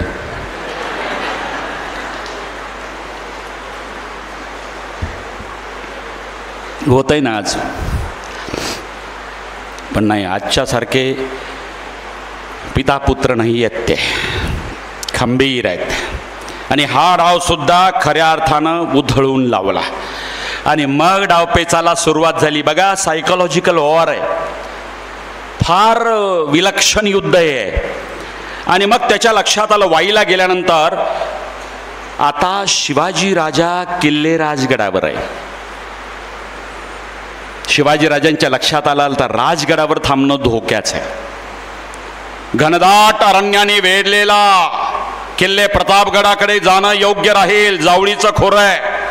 युद्धाचा प्रसंग पडला तर दाणादाण आपण शत्रूची उडवू शकतो. राजगडाच्या सपाट विस्तीर्ण मैदानात आपण नाही जिंकू शकत याची खात्री छत्रपतींना झाली. आणि दिनांक 19 जुलै 1659, तिथी आहे जेदे शकावलीमधली श्रावण वद्य द्वितीया. 19 जुलै 1659, धो पाऊस पडतोय. किल्ले राजगड, मुसळधार पाऊस. आणि राजांनी निर्णय घेतला किल्ले राजगड सोडून प्रतापगडाकडे जायचा. बघा तो प्रसंग बखरकाराने वर्णन केलाय. धो पाऊस कोसळत होता. अफजल खानाला भेटीला जात असताना राजगड सोडून प्रतापगडाकडे जायचं ठरलं. आऊसाहेबांना आशीर्वाद घेण्यासाठी महाराज आलेत. नतमस्तक झालेत महाराज. दर्शन घेतलं आऊसाहेबांचं. आणि घेतल्यानंतर महाराज असे उठत असताना आऊसाहेबांच्या डोळ्यात पाणी तराळलं. राजमाता आहे ती, शेवटी एकुलतं एक लेकरू आहे. राजमाता जिजाऊ साहेबांना याद आला तो कपटी अफजल खानाचा कावा. तो कपटी अफजल खान चाल करून आला दिनांक 25 जुलै 1648ला. याच कपटी अफजल खानाने माझा कुंकू शहाजी राजाला बेड्या घालून विजापुरामध्ये मिरवलं होतं. याच कपटी अफजल खानाने कनकगिरीच्या वेढ्यामध्ये माझा थोरला पुत्र संभाजी याच कपटी अफजल खानामुळे मरण पावला होता. आणि माझा एकुलता एक लेक शिवबाचा घास घ्यायला हा कपटी आलाय. काय महाराजांच्या बद्दल जिजाऊ साहेबांच्या भावना असतील. आशीर्वाद देत आहेत यशस्वी भव म्हणून. पण हे करत असताना कानमंत्र जिजाऊ साहेबांनी दिला, शिवबा चाललायस संभाजीचं उसणं फेडणे. शिवबा संभाजीचं उसणं फेडणे.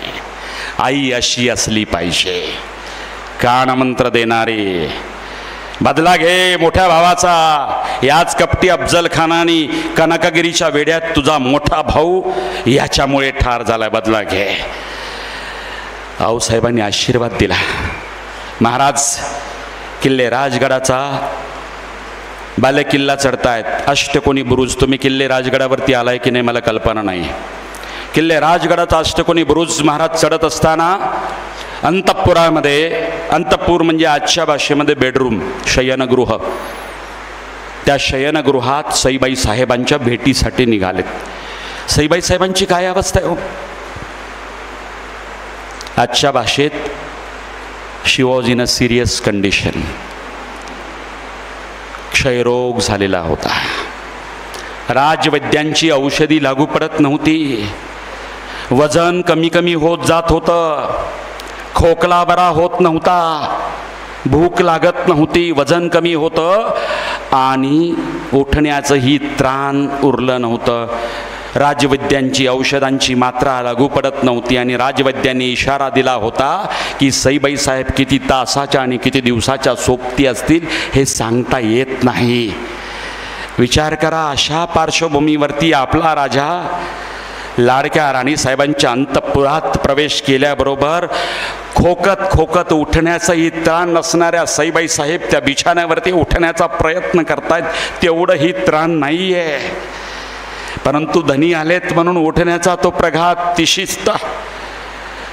आणि हे बघितल्याबरोबर महाराज लगबगीने धावलेत आणि त्या बिछाण्यावरती बसलेत. नजरेला नजर भिडली.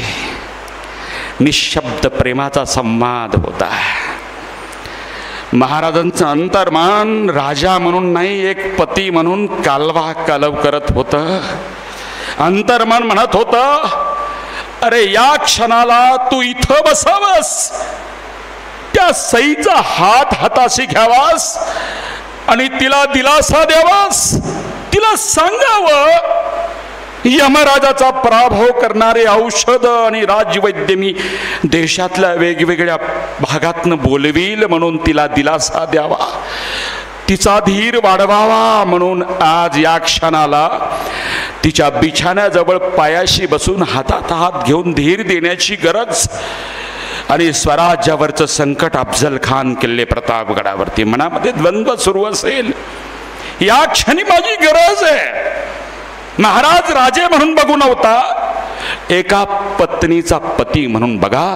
तुमच्या ध्यानात येईल की त्या महापुरुषांच्या आतला माणूस मात्र कालवा कालव करत असेल आणि तिथून जड अंतःकरणाने महाराजांनी निरोप घेतला असेल. उंबरठा ओलांडण्याच्या अगोदर एक कटाक्ष पुन्हा सईकडे टाकला असेल आणि कालवा कालव करत असताना वाईट मन म्हणाला असेल, कदाचित ही शेवटची भेट तर नाही ना. तुझ्या सईचं चेहरा आणि मुख बघून घे. जगदंबा म्हणत जडंतकरणाने हा राजा त्या उंबरठा ओलांडून किल्ले राजगडावरनं प्रतापगडावरती गेला असेल आणि राजवैद्यांनी दिलेला इशारा तंतोतंत खरा ठरला. तो दिनांक होता 5 सप्टेंबर 1659. सईबाई साहेब निर्वर्तल्या. हिंदवी स्वराज्याचा संस्थापक राजा नाही येऊ शकला आपल्या लाडकी पत्नीचं मुखावलोकन करायला. हिंदवी स्वराज्याचा संस्थापक राजा नाही येऊ शकला लाडक्या राणीसाहेबाला शेवटचा मुखाग्नी देण्यासाठी, नाही येऊ शकला. कुटुंबापेक्षा स्वराज्य मोठं या सिद्धांताचा आचरण करता राजा शिवछत्रपती होता. म्हणून हे स्वराज्य उभं झालं. सुखाचे क्षण कधी निवांत गप्पा मारायला मिळाले नसतील, जे तुमच्या आमच्या आयुष्यामध्ये आपण कितीतरी क्षण आनंदाचे घेत असतो. तेवढे क्षण जिजाऊ साहेब आणि शिवाजीराजाला नाही मिळाले हो. छत्रपतींच्या घराण्यात जन्म होणं फार अवघड आहे. सुख उपभोग नाही. त्या येसुबाई साहेब तर मोगलांच्या कैदेत गेल्या. 1 वर्ष नाही, 2 वर्ष नाही, 5 वर्ष नाही, 10 वर्ष नाही, 29 वर्ष. काळे केस असताना येसुबाई साहेब त्या मोगलांच्या कैदेत गेल्या आणि पांढरे केस घेऊन महाराष्ट्रामध्ये आल्या. 29 वर्ष मोगली कैदेमध्ये येसुबाई साहेब संभाजीराजांच्या पत्नीने घालवलो. सोपं का छत्रपतींच्या घराण्यात जन्म होणं?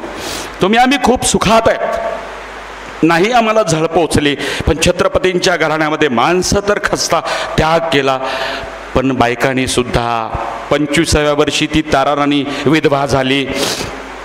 आणि ती नडली औरंग्याशी 1 वर्ष नाही, 2 वर्ष नाही, 7 वर्ष घोड्यावरती तलवार घेऊन ती तारा राणी रणांगणावरती लढली. शेवटी औरंगा या मातीमध्ये गाडला. हा आमचा इतिहास आहे. सोपं नाहीच आहे. आणि या प्रसंगाला मात करत करत अफजल खान सुद्धा तयारी करतोय. आणि मग शेवटचं युद्ध झालं वकिलांचे डावपेच. या वकिलाच्या डावपेचामध्ये तर इतकं भयानक आहे. शेवटच्या उत्तरार्धामध्ये मला थोडंसं वाइंड अप करावं लागतंय, कारण वेळ 1 तास ऑलरेडी लेट होता आहे. परंतु पूर्वार्ध आणि उत्तरार्ध 2 दिवसाचा आहे. पण मी जाणतो की मांडी घालून किती वेळ माणूस बसू शकतो. I know it. I am MD in physiology. शारीरिक क्रियाशास्त्र मला कळतं. म्हणून हा विस्तृत पूर्वार्ध आणि उत्तरार्ध मी सांगेल कधीतरी, पण आज मी संक्षिप्त काही महत्त्वाच्या गोष्टी तुम्हाला सांगतो आहे. दोघांमध्ये आता युद्ध सुरू झालं शेवटचं, ते म्हणजे वकिलांचं युद्ध.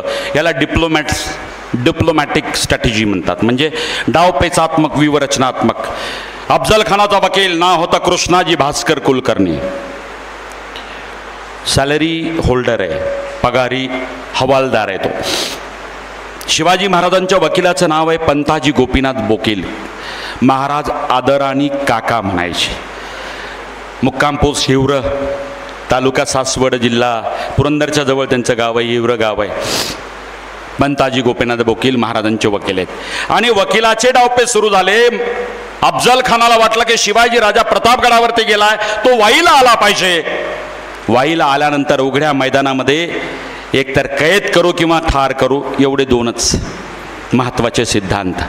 आणि मग कृष्णाजी भास्कर कस लावतोय की शिवाजी राजा अफजल खानाच्या छावणीत म्हणजे वाईला आला पाहिजे. तो त्याच्या धन्याशी इमान ठेवू नये. तो त्याचा हवालदार आहे, वकील आहे, तो त्याच्या धन्याशी इमान ठेवणार. प्रयत्न करतो शिवाजी राजाला वाईला खेचून आणण्यासाठी. आणि शिवाजी राजांचे वकील आहेत पंताजी गोपीनाथ बोकील. ते प्रयत्न करतायत की अफजल खान वाईवरनं प्रतापगडाला आला पाहिजे. आता बघा, फार मोठा इतिहास आहे, पण मी तुम्हाला संक्षिप्त सांगतो. दिनांक 1 ऑक्टोबरला 1659 हा पंताजी गोपीनाथ बोकील प्रतापगडावरनं निघाले. 4 ऑक्टोबर 1659ला वाईला पोचले. 4-5 दिवस वाईला थांबलेत. आजच्या भाषेत सांगू, कन्व्हिन्स करण्यासाठी. बघा, कन्व्हिन्स म्हटलं की पटकन कळतं आपल्याला की अफजल खानाला कन्व्हिन्स करण्यासाठी की नाही. आणि या 5 दिवसामध्ये 7 ऑक्टोबरला कार्तिक शुद्ध प्रतिभा म्हणजे दिवाळी आहे. दिवाळीसुद्धा वाईला गेली आहे, प्रतापगडावर नाही. 8 ऑक्टोबरला मुसलमानाचा सण ईद आहे, 1659ला सांगतोय मी. आणि 9 ऑक्टोबरला हे पंताजी काका पंताजी गोपीनाथ बोकील कृष्णाजी भास्कर कुलकर्णीला घेऊन प्रतापगडावरती आलेत. ते पोचलेत 12 ऑक्टोबरला. कृष्णाजी भास्कर 3 दिवस प्रतापगडावरती आहे, 15 ऑक्टोबरपर्यंत. 15 ऑक्टोबरला कृष्णाजी निघाला. वकिलाचे डावपेच सुरू आहेत. आता बघा, कृष्णाजी भास्कर प्रामाणिकपणे प्रयत्न करतो. इकडे पंताजी गोपीनाथ बोकील जवळपास 3 वेळा गेलेत. कृष्णाजी भास्कर एकदाच आला. पण पंताजी काकांनी एवढ्या चांगल्या पद्धतीनं अफजल खानाला समजावलंय आणि अफजल खानाची खात्री पटली की आता जर आपण गेलो नाही तर शिवाजी राजा हातचा निघून जाईल. त्यांनी काय म्हटलं माहिती का? शिवाजी ते तो मगलूम झाले, म्हणजे गर्भगळीत झालाय राजा. तुमच्या समोर उभं राहायची हिंमत नाही. घेतलेले किल्ले परत करायला तयार आहे. मुकाट्याने हात रुमालात बांधून विजापूरला तुमच्या समवेत यायला तयार आहे. अफजल खानाच्या बरोबर आदिलशहानी पत्र दिले. माहिती आहे का काय त्या पत्रातला मजकूर आहे? त्यांनी काही मागण्या टाकल्यात. काय आदिलशाह अफजल खानाच्या बरोबर पत्र शिवाजीराजासाठी धाडलं. त्यात काय होतं माहिती आहे? तुम्ही प्रतापराव मोरेंची म्हणजे जावळीच्या मोरेची जावळी घेतली, ती आदिलशाही ठाणं होतं. तुम्ही त्या मोरेंना परत करा. पुणे प्रांत जो तहानवय आम्ही मोगलांना दिला होता तो पुणे जिल्हा सुद्धा मोकळा करा, म्हणजे आम्हाला द्या, मोगलांना द्या. बघा त्याचे काय डावपेच आहेत. तुम्ही राजे म्हणून बिरुदावली लावता, ती सोडून द्या. तुम्हाला आदिलशाही दरबारात मान मरातब आणि 4-2 गावाच्या अजून मनसबदारी देऊ, पुढची लालूच दाखवतोय तो. हे त्याच्या मागण्यात आली आदिलशहाच्या. पंताजी गोपीनाथ बोकेलांनी सांगितलं की राजा तुमच्यासमोर उभं राहायची हिंमत ठेवत नाही. म्हणजे अफजल खानाचा अति आत्मविश्वास त्यांनी वाढवला. अफजल खानाला वाटलं आता जर आपण नाही म्हटलं तर तो प्रतापगडावरनं पण निघून जाईल कोकणात, मग इथपर्यंत आलेला घास निघून जाईल, आणि म्हणून तो तयार झाला. पहिली लढाई अर्धी जिंकली आपण. जागतिक युद्धशास्त्र सांगतं आपल्याला अनुकूल आणि शत्रूला प्रतिकूल असलेल्या भूभागात शत्रूला खेचून आणणे म्हणजे अर्धी लढाई जिंकल्यासारखे आहे. बघा वकिलाचे काय डावपेच असतात. म्हणून चांगले वकील असले पाहिजेत बाबा कोर्टामध्ये. नागपूरले जा की कुठेही जा, आपलाच वकील पुन्हा फितूर होतो, तारखेला उपस्थितच राहत नाही, डिफेंड करत नाही, त्याच्याकडनं पैसा घेतो. म्हणजे वकील गद्दार निघाले तर वाट लागते हो. पंताजी गोपीनाथ बोकील ज्यांना महाराज काका म्हणायचे, जे रक्ताचे नाही आहेत, पंडित ब्राह्मण कुटुंब आहे, महाराज काका म्हणायचे, आणि महाराजांचे रक्ताचे काका मंबाजीराजे भोसले अफजल खानाचे पृष्ठरक्षक आहेत, बॉडीगार्ड आहेत. चित्र बघा, रक्ताच्या पलीकडचं नातं छत्रपतींनी निर्माण केलेलं होतं. पंताजींनी कस लावली वकिलीची, इमान राखलं, आणि अफजल खान तयार झाला तिथं यायला. दिनांक ठरला. दिनांक होता 10 नोव्हेंबर 1659. तिथी होती मार्गशीर्ष शुद्ध सप्तमी शालिवाहन शके 1581. वार होता गुरुवार. समय होता दुपारी अर्धप्रहरी म्हणजे 1:30 वाजता. तिसऱ्या अर्धप्रहरी. पहिला प्रहर 3 तासाचा 6 ते 9, दुसरा प्रहर 9 ते 12, तिसरा प्रहर 12 ते 3, त्याच्या अर्धप्रहरी म्हणजे दुपारी 1:30 वाजता. बघा काय डाव आहे. महाराज तयारीत आहेत सगळे. महाराजांनी काय तयारी केली आहे? जबरदस्त तयारी महाराजांची, सहज नसते. आदल्या दिवशी महाराजाला कळलं की आपलं सैन्याचं मनोबल खचलंय. अफजल खान चाल करून येतोय, तो दरारा एवढा पराक्रमाचा इतिहास. उद्या आपण पोरके होणार, कदाचित शिवाजी राजा मारला गेला तर हिंदवी स्वराज्याचा अध्याय बंद होणार, म्हणून भयभीत झालेलं नैराश्याच्या गर्तेत असलेलं सैन्य. याची बित्तम बातमी बहिर्जी नाईकासारख्या गुप्तहेर खात्याच्या प्रमुखानं आणि विश्वासराव नानाजी दिघेंच्यासारख्या गुप्तहेरांनी दिली महाराजाला. महाराजांच्या लक्षात आलं ज्या सैन्याचं मनोबल खचलेलं असतं ते कधीही युद्ध जिंकू शकत नाही. कारण युद्ध शस्त्रावरती जिंकल्या जात नाही, मनगटावरती जिंकल्या जात नाही, तर उत्तम मनोबलावरती जिंकल्या जातात. हे शास्त्र आहे. आणि म्हणून महाराजांनी काय केलंय? डावपेच. मोरोपंतांना बोलवलंय, सगळे बोलवलेत आणि सांगितलं, पंत आम्हाला आई भवानीने स्वप्नात येऊन दृष्टांत दिला. भवानी आम्हाच बोलली, तुझ्या तलवारीत वास करून राहिले लेकरा, तुझी फते होणार अफजल खान तुझ्या हातून मारविते. बघा स्वप्नाचा दृष्टांत सांगितल्याबरोबर नकारात्मक नैराश्याच्या गर्तेत असलेलं सैन्य बघता बघता आई भवानीनीच महाराजाला स्वप्नात दृष्टांत दिला तर आपला विजयच होणार आहे, आणि म्हणून त्यांचं मनोबल उंचावलं. That was a good psychological strategy. मनोबल खचलेलं उंचावण्यासाठी कधी कधी दैवी चमत्कार सांगावे लागतात, कधी कथा रचाव्या लागतात, कधी शत्रूच्या मुलखामध्ये आपल्याला अवतारी शक्ती आहे. म्हणजे शिवाजी महाराजांचे खूप असे सिद्धांत रुजवले होते. त्या मोगलांच्या दरबारीत त्या औरंगजेबाला सांगितलं होतं हा शिवाजी 40 हात उडी मारू शकतो, गुप्त होऊ शकतो, म्हणून तो आग्र्याच्या त्याच्या दरबारात सुद्धा धास्तावलेला होता. मी कधी आग्रा कैद विषय घेईल. तुम्ही पुढचे 25 वर्ष जरी दरवर्षी बोलवलं तर नवीन विषय असेल. एवढी अथांग ताकद शिवचरित्राची. शिवचरित्र 2 तासाचा विषय नाहीये, अथांग महासागर आहे. आणि लढाया अशा मायक्रो लेवलला मॅनेजमेंटच्या समजून घेतल्या पाहिजे, तेव्हा शिवचरित्र कळतं. अफजल खानाचा मी आज तुम्हाला 50% पण भाग सांगत नाही आहे, फार मोठा आहे अजून डावपेचाचा इतिहास, पण तुम्हाला संक्षिप्त सांगतो.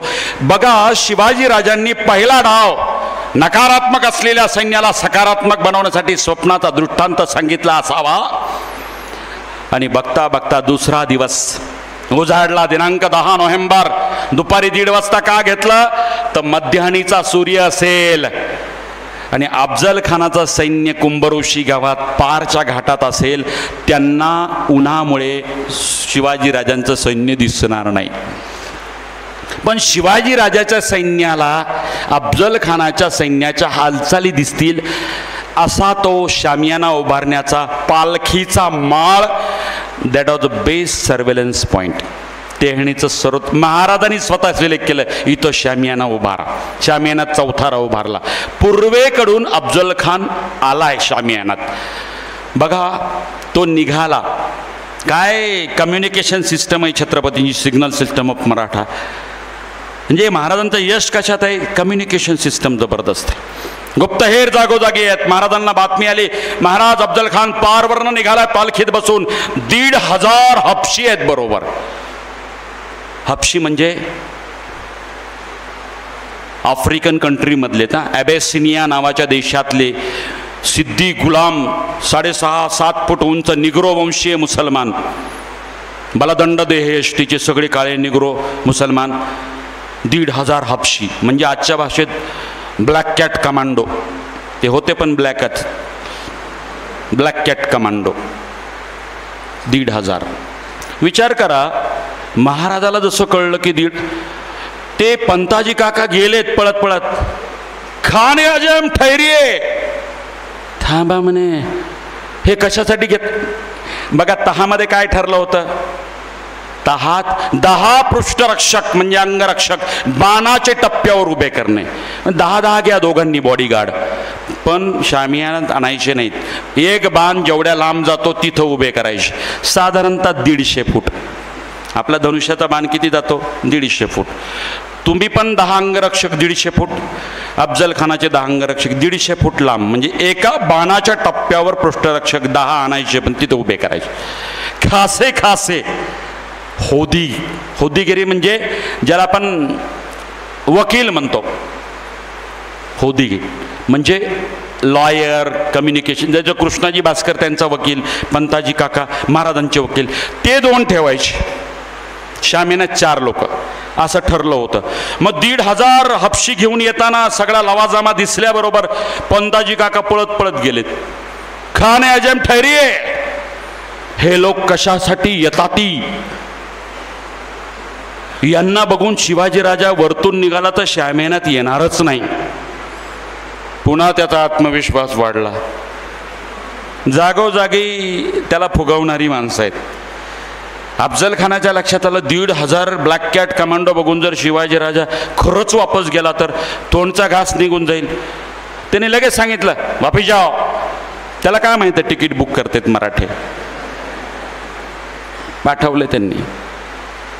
मग 10 अंगरक्षक. त्या अंगरक्षकाची यादी आहे बरं का. कवींद्र परमानंद शिवभारत अध्याय क्रमांक 21 श्लोक क्रमांक 71 आणि 72 मध्ये शिवाजी राजाच्या अंगरक्षकाची यादी आहे. महाराजांचे अंगरक्षक, अंगरक्षक शब्द नाही आला, पृष्ठरक्षक, पाठीचं रक्षण, दॅट इज अ बॉडीगार्ड आजच्या भाषेत. महाराजांचे 10 अंगरक्षक आहेत. कोण कोण आहे माहिती आहे? त्यांनी यादी दिली. अध्याय क्रमांक 21 श्लोक क्रमांक 71-72 शिवभारत. कोण कोण आहे? जीवा महाला सकपाळ आहे, कोंडवली गावचा आहे, महाबळेश्वर वाईच्या रस्त्यावरती ते गाव आहे, न्हावी समाजाचं आहे. He was from barber community, न्हावी समाजाचा. जीवा जीव महाला असा शब्द आहे त्या काळामध्ये. संभाजी करवर तत्वत म्हणजे त्याप्रमाणे.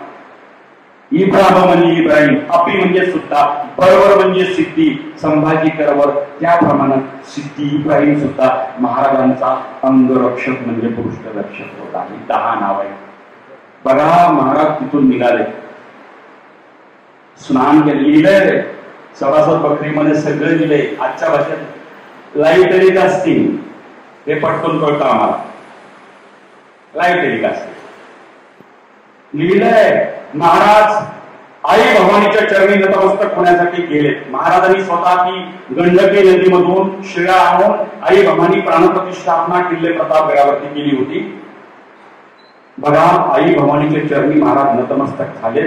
आजही प्रतापगडावरती ते मंदिर आहे, भवानीचं मंदिर. आणि नतमस्तक झाल्यानंतर त्यांचे जे कुलोपाध्याय आहेत, शिवाजी महाराजांचे कुलोपाध्याय, त्यांचं नाव होतं प्रभाकर विठ्ठल राजोपाध्ये. त्यांनी आशीर्वाद देत तीर्थ हातामध्ये दिला, मंत्रोच्चारास प्रारंभ केला. अकाल मृत्युहरम विघ्नराधी विनाशम अंबा पादोदकम तीर्थम जठरे धार्याम्यहम.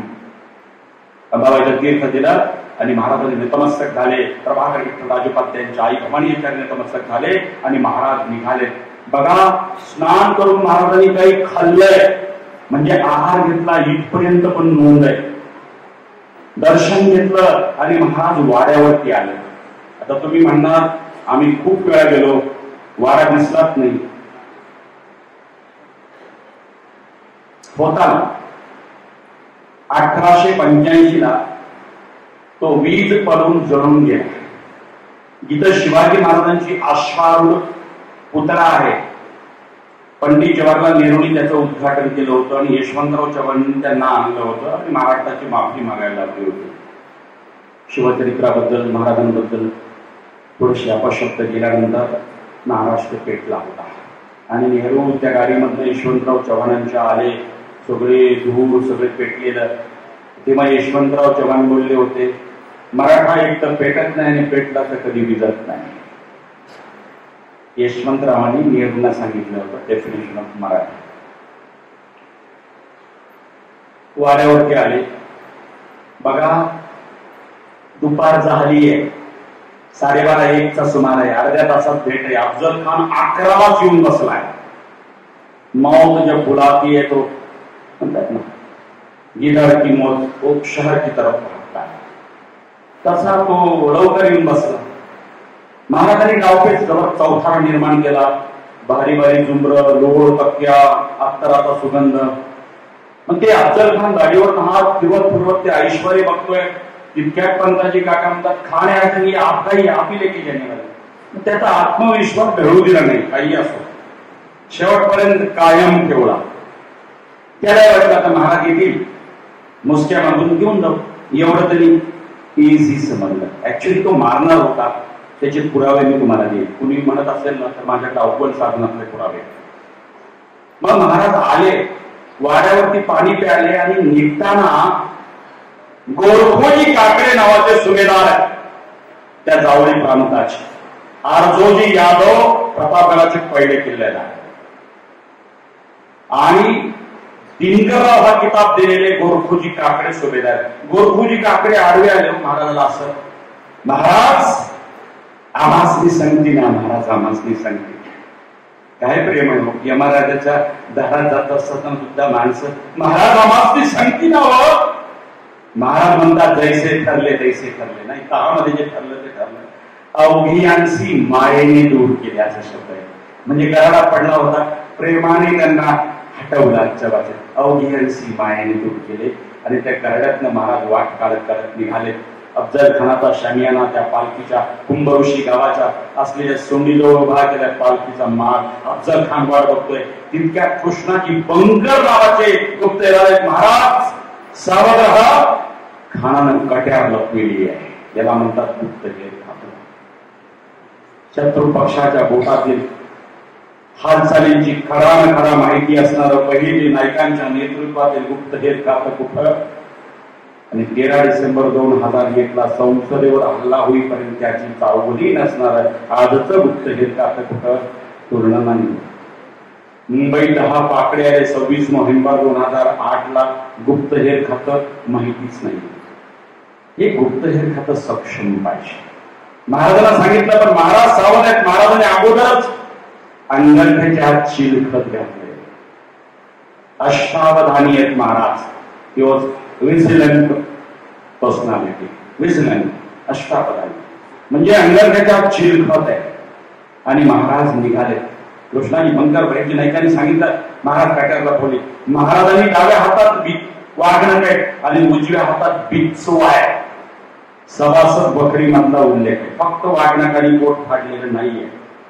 कमीत कमी पोटातनं आतडे बाहेर यायला 4 ते 6 इंचाची जखम करावी लागते. आणि दोन्हीही शस्त्राचा वापर महाराजांनी केल्याचा अव्वल साधनाचा पुरावा आहे. कृष्णाजी अनंत सभासदाची सभासद बकर, बिच्छवा आणि डाव्या हातात वाघनख. वाघनख म्हणजे कसं, ही अंगठ्या आहेत ना, हे बघा अशा उलट्या केल्या, इकडं वाघनख, बाहेरून दिसणार ना अंगठी दिसणार. महाराज असं चालणार, अंगठी डाव्या, 4 अंगठ्या घातल्यासारख्या, आतमध्ये वाघनख. बिच्छवा सुरक्षितपणे लपवलेला. आगमन झालं ते सय्यद बाळासय्यद किती दिसला. सय्यद बंडा नाही बरं का मूळ ग्रंथ शब्द. तो अनुस्वार कोणी दिला हेच कळत नाही मला. मी खूप शोध घ्यायचा प्रयत्न केला. हा सय्यद बंडा अनुस्वार कोणी दिला नाही सापडला मला. तो मूळ ग्रंथात बडा सय्यद आहे. छोटा सय्यद, बडा सय्यद, छोटा शकील, बडा शकील, छोटा राजन, बडा राजन, आज पण त्याही काळात होते. तुम्ही समजू नका याच काय की पांडव त्याही काळात होते. बडा सय्यद म्हणजे अतिशय जबरदस्त कमांडो, म्हणजे मार्कोस कमांडो असतात ना त्या पद्धतीनं. म्हणजे दांडपट्टा चालवण्यात अत्यंत खुंखार. तो दिसला शामियानात. लगेच पंताजी म्हणजे महाराज थांबलेत म्हणे तिथे. का ते सय्यद पडायला काढा होते. महाराज घाबरले. मग त्या अफजल खानाचा होता नव्हता तेवढा आत्मविश्वास वाढला. आता सय्यद बडाला जर घाबरत असेल तर काय होत. म्हणजे आत्मविश्वास शत्रूच्या उत्तरोत्तर वाढवला. बडा सय्यदला म्हणे बाहेर काढलं बाहेर. मग आता कोण कोण आहे आतमध्ये? अफजल खान महाराज, अफजल खानाचा वकील कृष्णाजी भास्कर, महाराजांचे वकील पंताजी गोपीनाथ गोपे. जसं आले शामियानामध्ये एक शिस्त असते. त्या अफजल खानाने स्वतःच्या कमरेची तलवार काढली आणि त्याच्या वकिलाच्या हातात दिली, म्हणजे कृष्णाजी भास्करच्या हातात दिली. शिवाजी राजांनी पण तसंच केलं. स्वतःच्या कमरेची तलवार काढली आणि पंताजी काकाच्या हातात सोपवली. इक्वल निशस्त्र.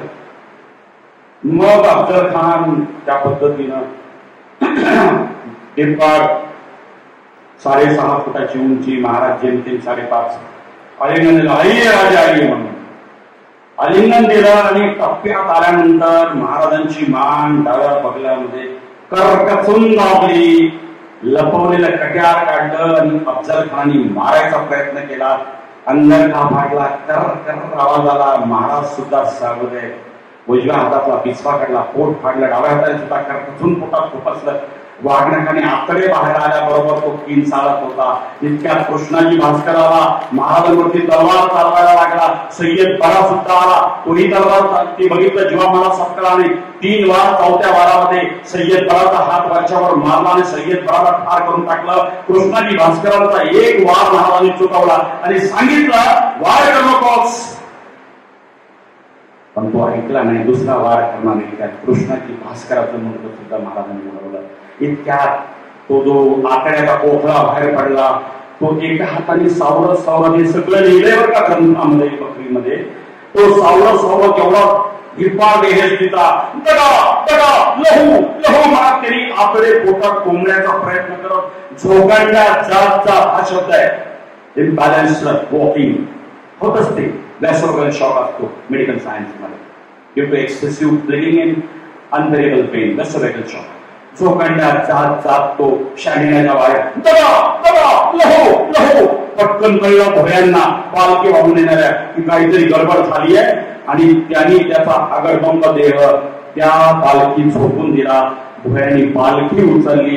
हे दृश्य बघतोय शिवाजी राजांच्या 10 अंगरक्षकापैकी एक अंगरक्षक नाव होतं संभाजी कवजी कुंडाळकर. एका हातामध्ये दांडपट्टा, दुसऱ्या हातामध्ये तलवार होती. तो तसा धावत धावत आला. दांडपट्ट्याचा वार केला. भोयांचे पाय छाटल्या गेले.